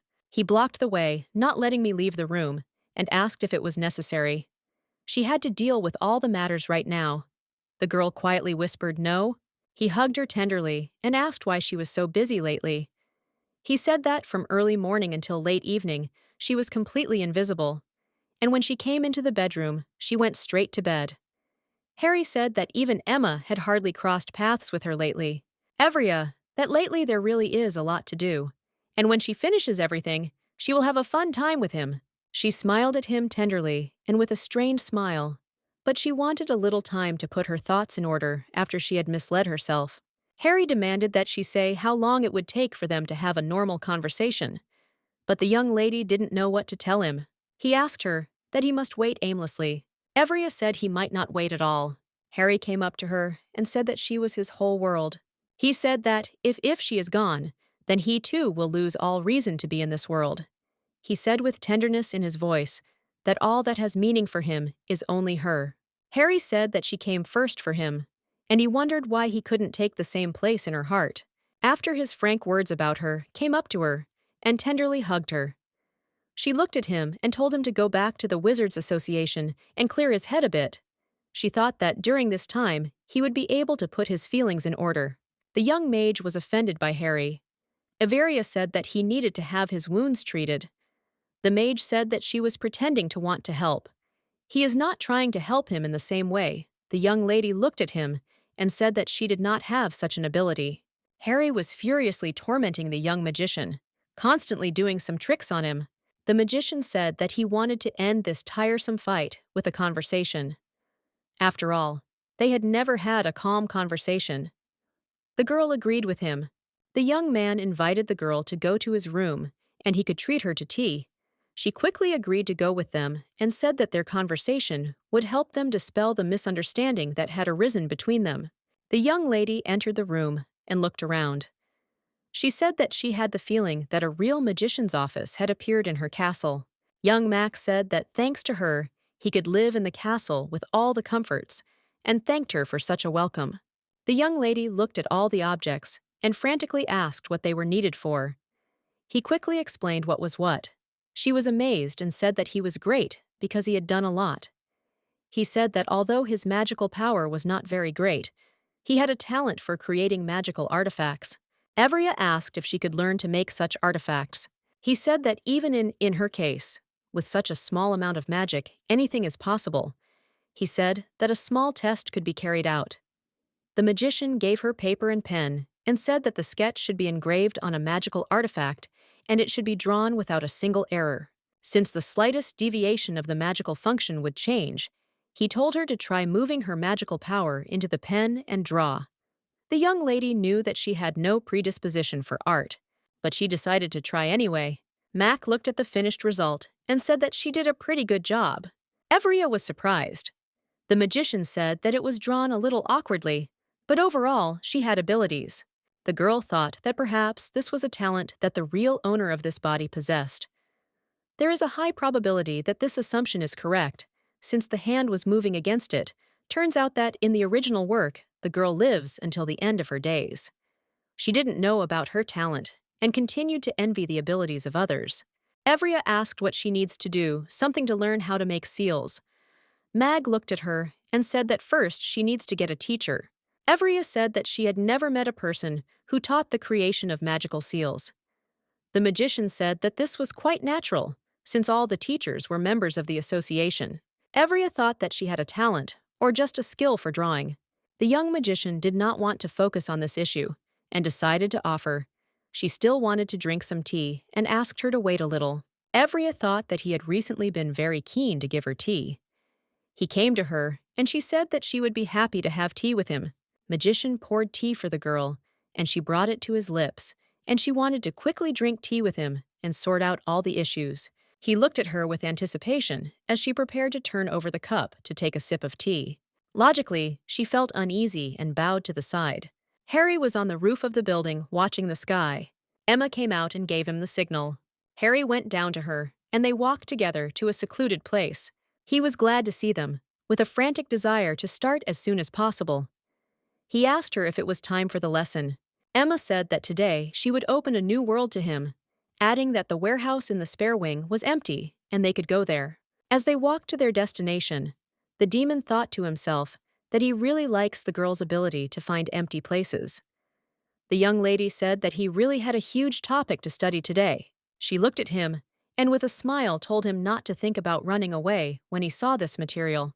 They quietly entered the empty room while no one was around. He said that he wanted to start as soon as possible. The girl obediently agreed. Emma said it was time to study Madame Louise's new book, a book called Flowers of Innocence. Emma said it was quite a scandalous work that had shaken the entire capital. Harry looked and said the title was a bit weak for the author. Emma said that the master always surprises with his original style of presentation. So, they are in for a surprise. She said that this piece is so stunning that it was called a rebellious book, and she managed to find this specimen with great difficulty. Emma hurried him and said that she wanted to start reading the most interesting rebellious book as soon as possible. The young demon agreed with her. Harry smiled to himself and said that he would study hard today and not miss a single chapter. After reading the book, they talked. The girl said that after she thought she was caught red-handed. He won't want to know her anymore. But she couldn't even imagine that in him she would find a like-minded person who shared her love for novels. The young man thought that it was very surprising that there was no such book in the demon world. Harry really wanted to please the young girl, but unfortunately, he was going crazy because he didn't know a specific way to do it, and so he decided to talk to the maid. Emma asked her new friend if he knew why their mistress had been looking so depressed lately. He was scared her question and said that he had done nothing. She stared at him in confusion and said that she had not asked if he had done anything. Emma said that her mistress is very upset, and thus she is upset along with her, and everything falls out of her hands. Harry said that they understand very well what Emma feels. He said that all the lady had to do was frown slightly, and it feels like the sky has fallen to earth. New friends, we chatted a little more, and each went their separate ways. Emma said that she would look forward to the next meeting. Harry stood and thought that he had spent his time well and usefully today, so that after meeting with Emma, he could calmly go to Iveria's room. A young magician approached the demon and said that he was very poor and still wandering in the darkness. He said that he could help him to get rid of the obsession. Harry looked at the young mage with disdain. He said him that his home is here and he is not going anywhere. The young mage said that then the archmage could calm down since he decided not to try to persuade him anymore. Mag said that he decided to take everything, and that if a man cannot go on his own free will because of brainwashing, then he will destroy the original cause. The young man said that he didn't really want to kill the young lady. So, if he follows him, he will give the woman the antidote. The young man stood and thought that his desperate method works, and thought that when the man comes to himself, then I also want to thank him for what you did.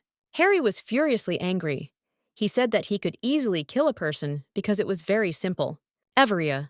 She sat and did not understand where the noise in her head was coming from. She felt very depressed because of the frantic noise. But to her happiness, the noise suddenly disappeared, and it became unexpectedly quiet. She did not understand what had happened or where she was. Looking around, she saw a beautiful girl told her that they met again. The young beautiful lady asked the girl how she had lived all this time. Averia froze and with difficulty asked the yellow-haired girl who she was, and said that she did not remember them crossing paths anywhere. The young girl said that there are unbreakable rules. After the meeting, there is always a removal, so that in the natural order she does not remember their previous meetings. The girl said that they first met during the plane crash. She said that, unfortunately, many people died then. The girl froze and looked at her with big round eyes, and the yellow-haired girl said that they could only meet when the girl was in danger of death. Everia. I hesitated and didn't understand how she could be in danger of dying. She was angry at the wizard and cursed him, threw away all his feelings. She realized that it was much more important who, that yellow hair your woman said that they had already met before she became the heroine of the book. The yellow-haired girl approached Averia and told her not to worry as she would soon return back to her demon. Averia froze in surprise. She asked the woman if she recognized Harry. She said that he was a very famous and special demon. The woman said that she was not a human, but a sun goddess, and also said that the girl owned her heart. The ring received during the Uriel festival was also given in a past life. Everia asked her why she did this to her. The goddess said that the girl was a suitable person who was given the ability to return her heart to its rightful place. She said that a long time ago a man visited her and begged to borrow he won't be around for long her heart. Having played pranks on her, she fulfilled her request. But unfortunately, she did not return and ran far, far away, lost. The goddess could only follow her trail with her heart and strength, so she found another way. The goddess said that she had called her representative into this world, who was supposed to find her heart. The goddess told Avery that this was not a world inside the book at all, but another real world. Averia recalled that fateful moment when she was getting ready for a business trip. Then she took a book with her and frantically studied it. Her. Averia asked where she got her ring from, since she had never bought it or received it as a gift. The goddess said that she had given her the world in advance, so that she would not be too shocked later.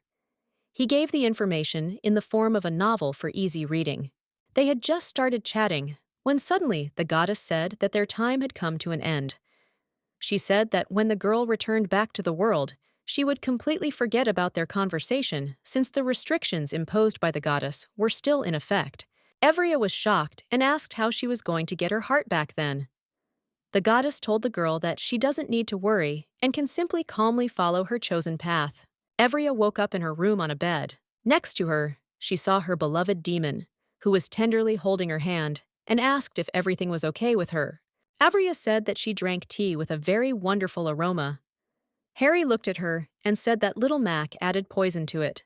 Harry said that he managed to get the antidote, albeit a little late, since the young magician realized his irreparable mistake. Evria looked at the body that was lying in the corner and asked if the magician was dead. The man said no, because she herself said that he shouldn't kill people. He would just help us a little to understand where he went wrong. Evria told the man to first call a doctor, and he asked what hurt her. She said that he shouldn't worry. Everything was fine with her. The doctor came and examined the young magician. The girl asked how much time it would take him to fully recover. The doctor said that he will have to stay in bed for at least a month. I realized that if he doesn't get in touch for a whole month, the Wizards Association will suspect something is wrong. She asked the doctor if the young boy could talk. The doctor said that most likely in a week, he will come to his senses. The man asked the girl what happened to the young boy. He wanted to know what kind of beast attacked him. The girl asked him to keep a secret what happened to the wizard. He said that he would remain silent and would not tell anyone anything. Harry asked Averia why she decided to cure the young wizard, since he was going to deal with her. Evria said that she couldn't let the other side look like a victim, so she couldn't let him die. But the man said that the blame lay entirely on him, so she need not worry. Evria, she said that she didn't want to give another reason for nitpicking, and she needs to avoid annoying people. Harry followed Averia everywhere. She screamed at him to stop following her.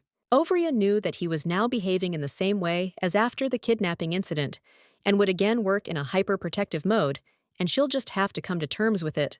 Evria saw that the young magician Gerald had woken up. She said him, so that he calms down and the heir of the Archmage will not go into the room, unless of course he behaves inappropriately. But he was very scared. Averia, I asked him if he understood, after everything that happened, that there was no brainwashing. She asked him to collect his things and go to the Association of Wizards.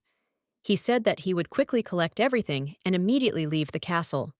He also promised that he would explain everything to the Wizards Associations.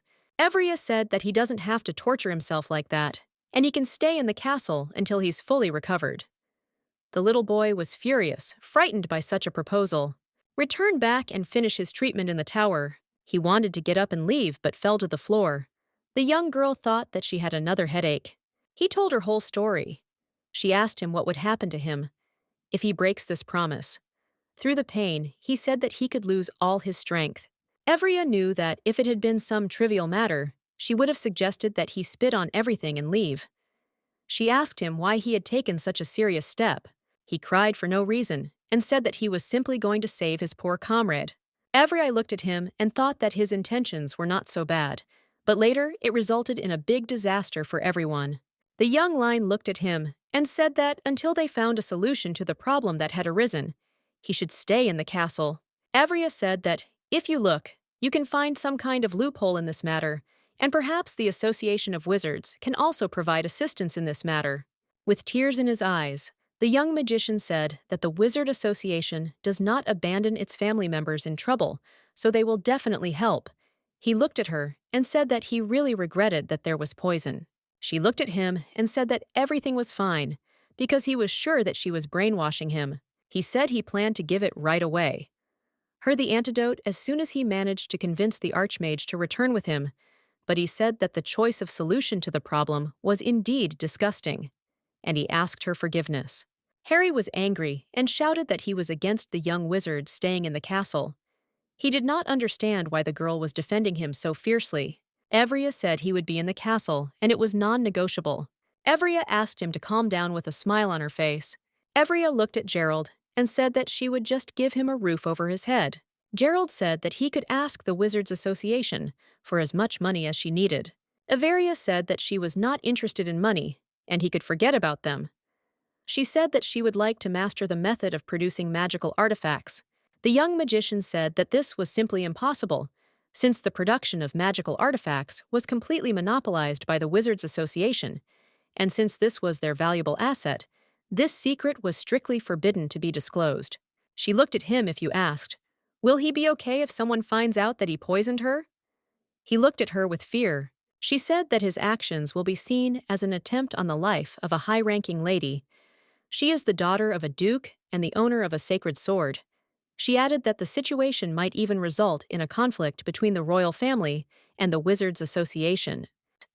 He didn't understand until that moment what he had done. He said that he should contact the Wizards Association. Evria knew that she doesn't care what the Wizards Association answers, like that. If the answer is positive, they will be able to produce their own magical instruments. And if the answer is negative, they will be able to simply lure away a young talented mage abandoned by the association. The girl knew that no matter what happened, she would definitely come out on top. The Wizards Association quickly gave their answer. However, the way to solve the problem that had arisen turned out to be very unexpected. They said that they could not reveal the secret of this art, but in return, they would send 2 of their specialists to them, and they would remain in the castle until the young mage found a way to eliminate the imposed ban. Evria said that the problem with the ban could be solved in the shortest possible time. Then their specialists should stay in the city for at least a year. Everyone agreed. Soon, 2 wizards from the Wizards Association arrived at the castle. Harry looked at her and said that since the wizards had arrived, she would not be able to spend time with him, and since they would be staying for a whole year, she would be busy all that time. Evria, I couldn't stand it, and said that if he can't have fun with her, then just let him study with Emma. When she realized what she said, she hesitated on the spot. He said with a smile on his face that he had been studying with Emma not so long ago. Harry said that the lessons were very useful, and since he did not know about the existence of such things, he did not suspect that people could also experience pleasure in this way. He looked at her and asked with a smile if she wanted him to share his experience with her. She looked at him angrily and asked if he wanted to share with her what he had learned from Emma. Everia was furiously angry at him. She hit him and said that it was disgusting and tactless to say such things. If it is normal for demons, then it is indecent to say such things in public. Harry said that he did not understand why she was talking about it like that, since Emma had told him to study hard so that he could please the mistress in the future. Emma came out to their office because she heard her name. The demon was there once, that she came. Harry asked Emma if he was allowed to talk about what they had been doing. Emma, shocked, asked him what he told her. The girl was shocked by what he told the lady everything. She said that he didn't the only one who will get a scolding from the mistress. Emma asked the lady for forgiveness, but the young girl said that she doesn't need to apologize and she is not to blame for this situation. Emma said she wouldn't do that again. Everia. She said that she didn't care what they would do. Emma frantically asked her mistress for forgiveness for reading erotic novels during working hours. Emma revealed that Harry had been caught reading a novel, but she said she would keep her hobby a secret if she gave him to read a book. And now, your fellow novel reader.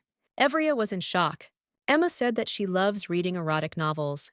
Evria asked Harry if he had kissed anyone other than her. He said that he had no reason to do such a nasty thing. Evria was shocked and very ashamed of her behavior. After that, she couldn't stay alone with him, and she said that she had some business that didn't require delay. He approached her and asked why she was so busy every day. The girl said that she had a lot of work to do. Harry said that she could delegate the work to someone else. Evria said that everyone is busy and she has to cope with the work herself, since there is no one to delegate her tasks to. Harry shouted that she had people to whom she could give all the paperwork. He called the demons to help. 2 twin demons came to her.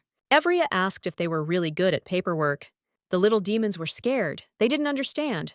Why did the highest level demon summon them? Harry said he didn't summon them. Averia said she did. They froze in shock.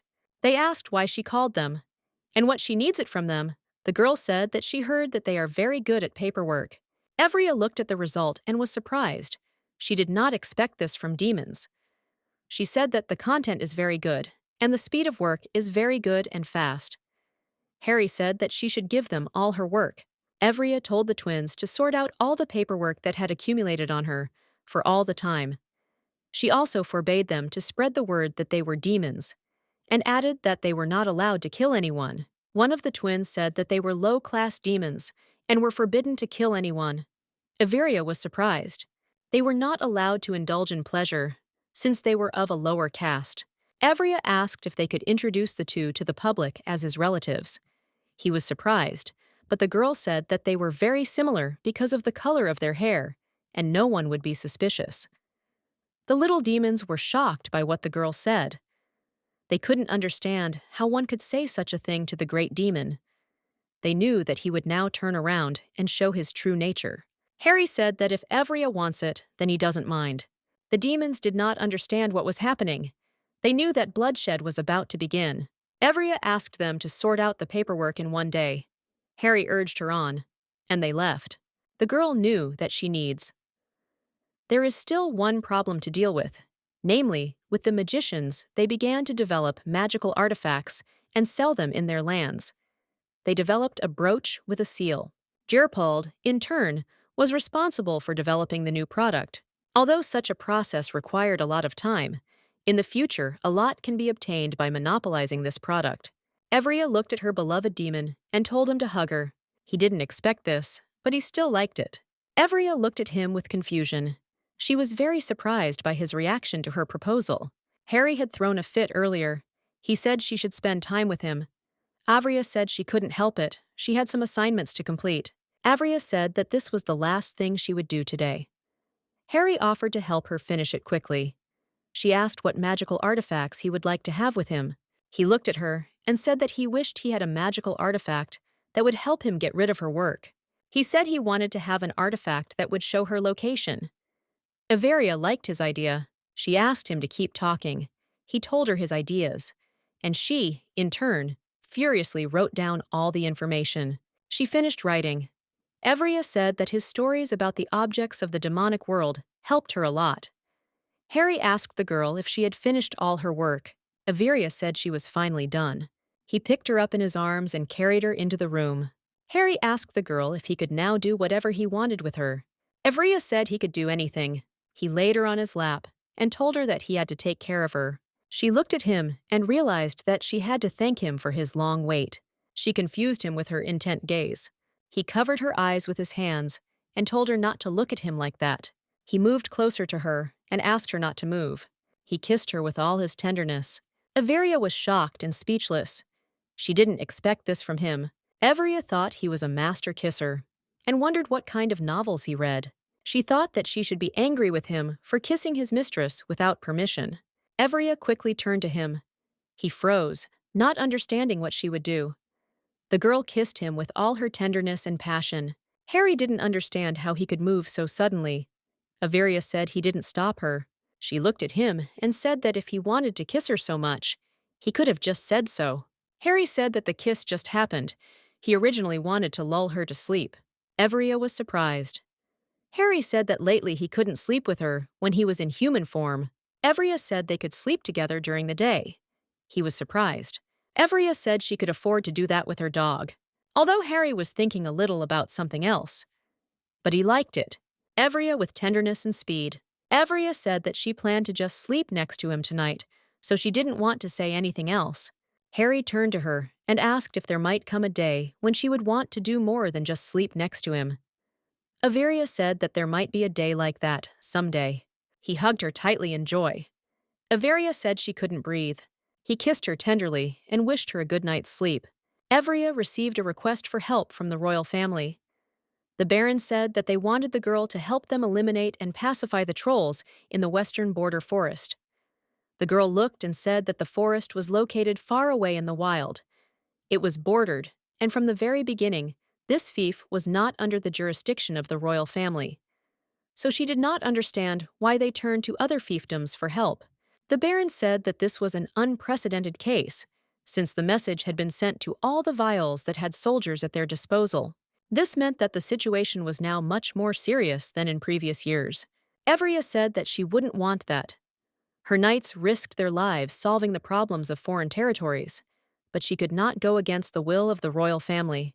The girl told the defense that they should limit themselves to minimal assistance. The Baron understood everything and said that he would carry out the order. Evria, I didn't understand what was going on at all, since first they were battered by the flood, and now trolls. She entered the room, which was enveloped in a gentle haze, and thought that maybe these were some natural disasters, similar to those that occur all over the earth. She was freezing because it was cold and windy, and asked what kind of snowstorm it was. Leiden asked her if she had sent him to evaluate their reports. The young lady didn't know what to do with the atmosphere that was in the air after that incident. They behaved like a cat and a dog. Evria said that she had read their reports carefully, and said that they should come together and think about solving the problem together instead of working separately. She believed that, in the current situation, it didn't matter that they didn't get along with each other. The girl said that this problem affects the lives of other people. The young princes froze and did not say a single word. They only looked at each other. Evria.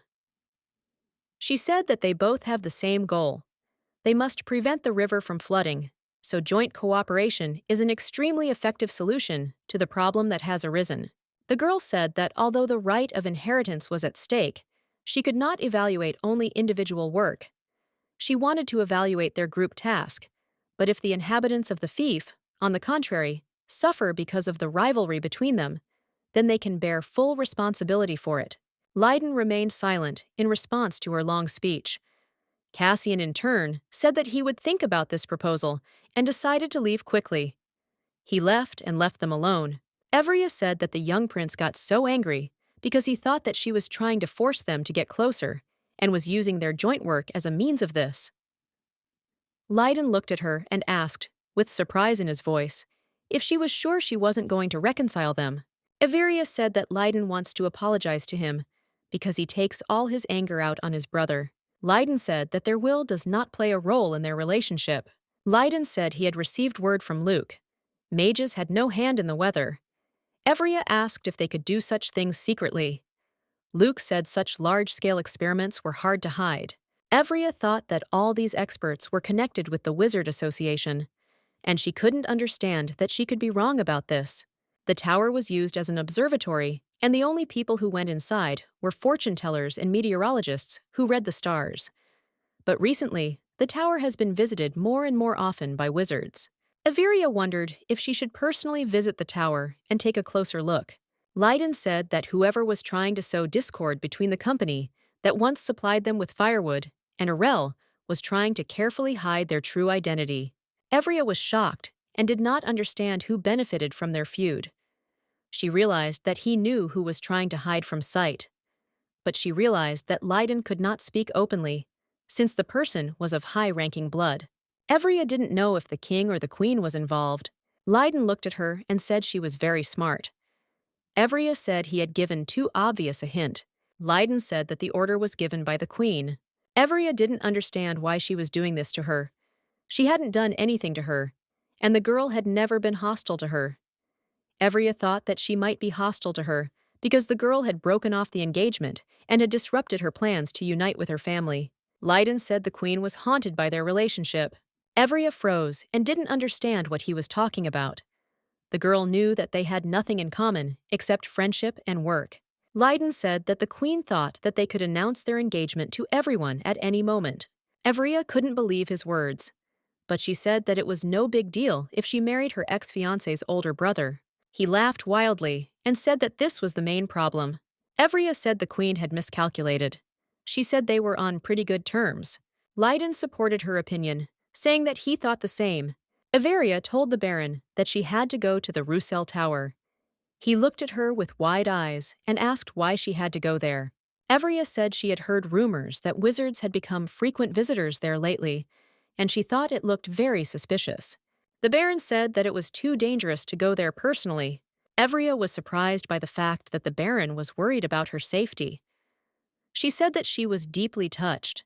The Baron said that if something happened to her, there would be no one else to cope with the pile of work. Everia took only 10 people with her, from her own cavalry of knights and her beloved demon. Evria didn't want to take Sir Lionel. The Baron said that he was first in all categories, since he had 100% mastery. Evria was shocked, but she still agreed with the list of candidates, and she said that as soon as they saw off the detachment, she would set out. Emma came and said that the ordered gifts were ready. The Baron was surprised. He asked if the lady was going to give gifts to the knights who were going on a campaign. He looked closely and said that at first glance it was a pendant for a sword. Emma said that the pendants were enchanted to keep the sword clean and tidy. The Baron looked and said that only their mistress could make a practical thing out of the pendant. Emma was shocked by the idea, as she really liked the idea. On the day of departure for the expedition, the girl gave them gifts. They were not overjoyed. Everia could not even imagine that there would be such a reaction. The more the lady spoke, the more excited the knights became. And at some point, there was even a small commotion. Everia saw them off. As they flew away, they shouted that they would accomplish a great deed and leave all the laurels to their mistress. Everia said with a smile that she did not need any laurels. Everia said with relief that they could now prepare for their trip. Harry was so upset. He shouted after her that the girl couldn't just leave, and there was a reason why he was so sad. Everia asked him what had happened. He held out his hands to her and asked why she was not giving him a gift. Everia came up to him and said tenderly that she had prepared the pendants as they were going on a hike. Harry said that he wanted her to give him something too. After all, he himself gave away a part of his soul. Everia apologized to him and said that she had nothing that she could give him. She asked the demon if such a trinket had any significance. He said that it had significance for knights. Everia said it doesn't matter to her, since he's the only one who can hold her hand and sleep in the same bed. Everia kissed him, making it clear that he was the most important thing in the world to her. She asked him if he felt left out after all this. Harry said he was happy with everything. Everia thought that it would be better if she prepared some kind of gift for him. Everia asked when his birthday was. Everia said he gave her a birthday present, so she wants to do the same. He said that his birthday was tomorrow. Everia was shocked and asked again several times. He confessed that his birthday was on the first day of winter. Everia was happy and thought that she still had a lot of time to prepare a good gift. They arrived at the wizard's tower on a wyvern. Everia admired the tower. It was truly beautiful and very tall. Everyone was shocked that they had arrived at such a monster. But Everia calmed them down and said that they had nothing to be afraid of. She fed her friend. Everia told her pet to fly a little closer, and she would call her too. The wizards looked at them, and after some thought, they realized who was in front of them. Everia looked at all the steps that led to the very top, and was afraid that she had such a long way to go. He picked her up. Everia was scared and asked him to warn her about such actions in the future. Harry just smiled and said that she needed to fight hard. They would be up in a moment. Everia stood up and remembered that she had not seen any wizards on the way. She thought that they might have left since they knew that she had arrived at the tower. Everia asked Harry that there was only one crystal at the top. Jupiter said that it was the heart of the sun god who created the world, kept the balance of the continent, broke his heart into 5 parts, and placing them all over the continent, one of these places became the tower. Everia came closer and asked what the minimum distance was to be near such a powerful stone. They came close and didn't understand. Why doesn't the powerful stone protection work? Harry pushed the stone, breaking it. His! The girl screamed furiously that he had gone mad. She asked why he had broken the stone, and she could not understand why she could not change it. But Harry, even in a calm voice, said that it was only a fake copy of the stone. The demon said that the real stone would not break so easily. Everia could not believe it and wondered where the real stone was. She knew that someone had stolen the stone on purpose. Everia realized that all their troubles lately were not a coincidence. She knew that everything was connected, and she was afraid that it could only get worse. Everia told Harry that they needed to go to the Wizarding Association immediately. The girl knew that the association did not have a single person they could trust, so they needed to get them out into the open. They landed, and the wyvern slammed its tail furiously against the ground. Harry said that's what he usually does. And he said that she herself seemed to say that you need to avoid conflict situations and not look for adventures. Fire said that they were here precisely to force a fight, because it was because of the wizards that many people suffered. And besides, this was not the only misdeed of the association. Harry looked at her and said with a smile that he liked it when she appeared before him in such a wild form. The wizards ran up and saw who was in front of them. They introduced themselves in all their glory. The head of the association wizard said that the owner of the Holy Ball decided to boldly and energetically knock on their doors. However, if she had calmly entered through the main gate, they would have met them with triumph.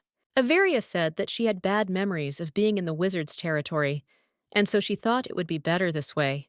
Averia said that she recently visited the Roussel Tower and saw a magnificent painting there. She also added that their wizards often visit that place. The chief wizard asked his colleagues to leave them alone with her lady. He looked at her and said that since she had come to them, she knew that the stone was a fake. Averia was shocked that he was so quick to admit that the stone was not real.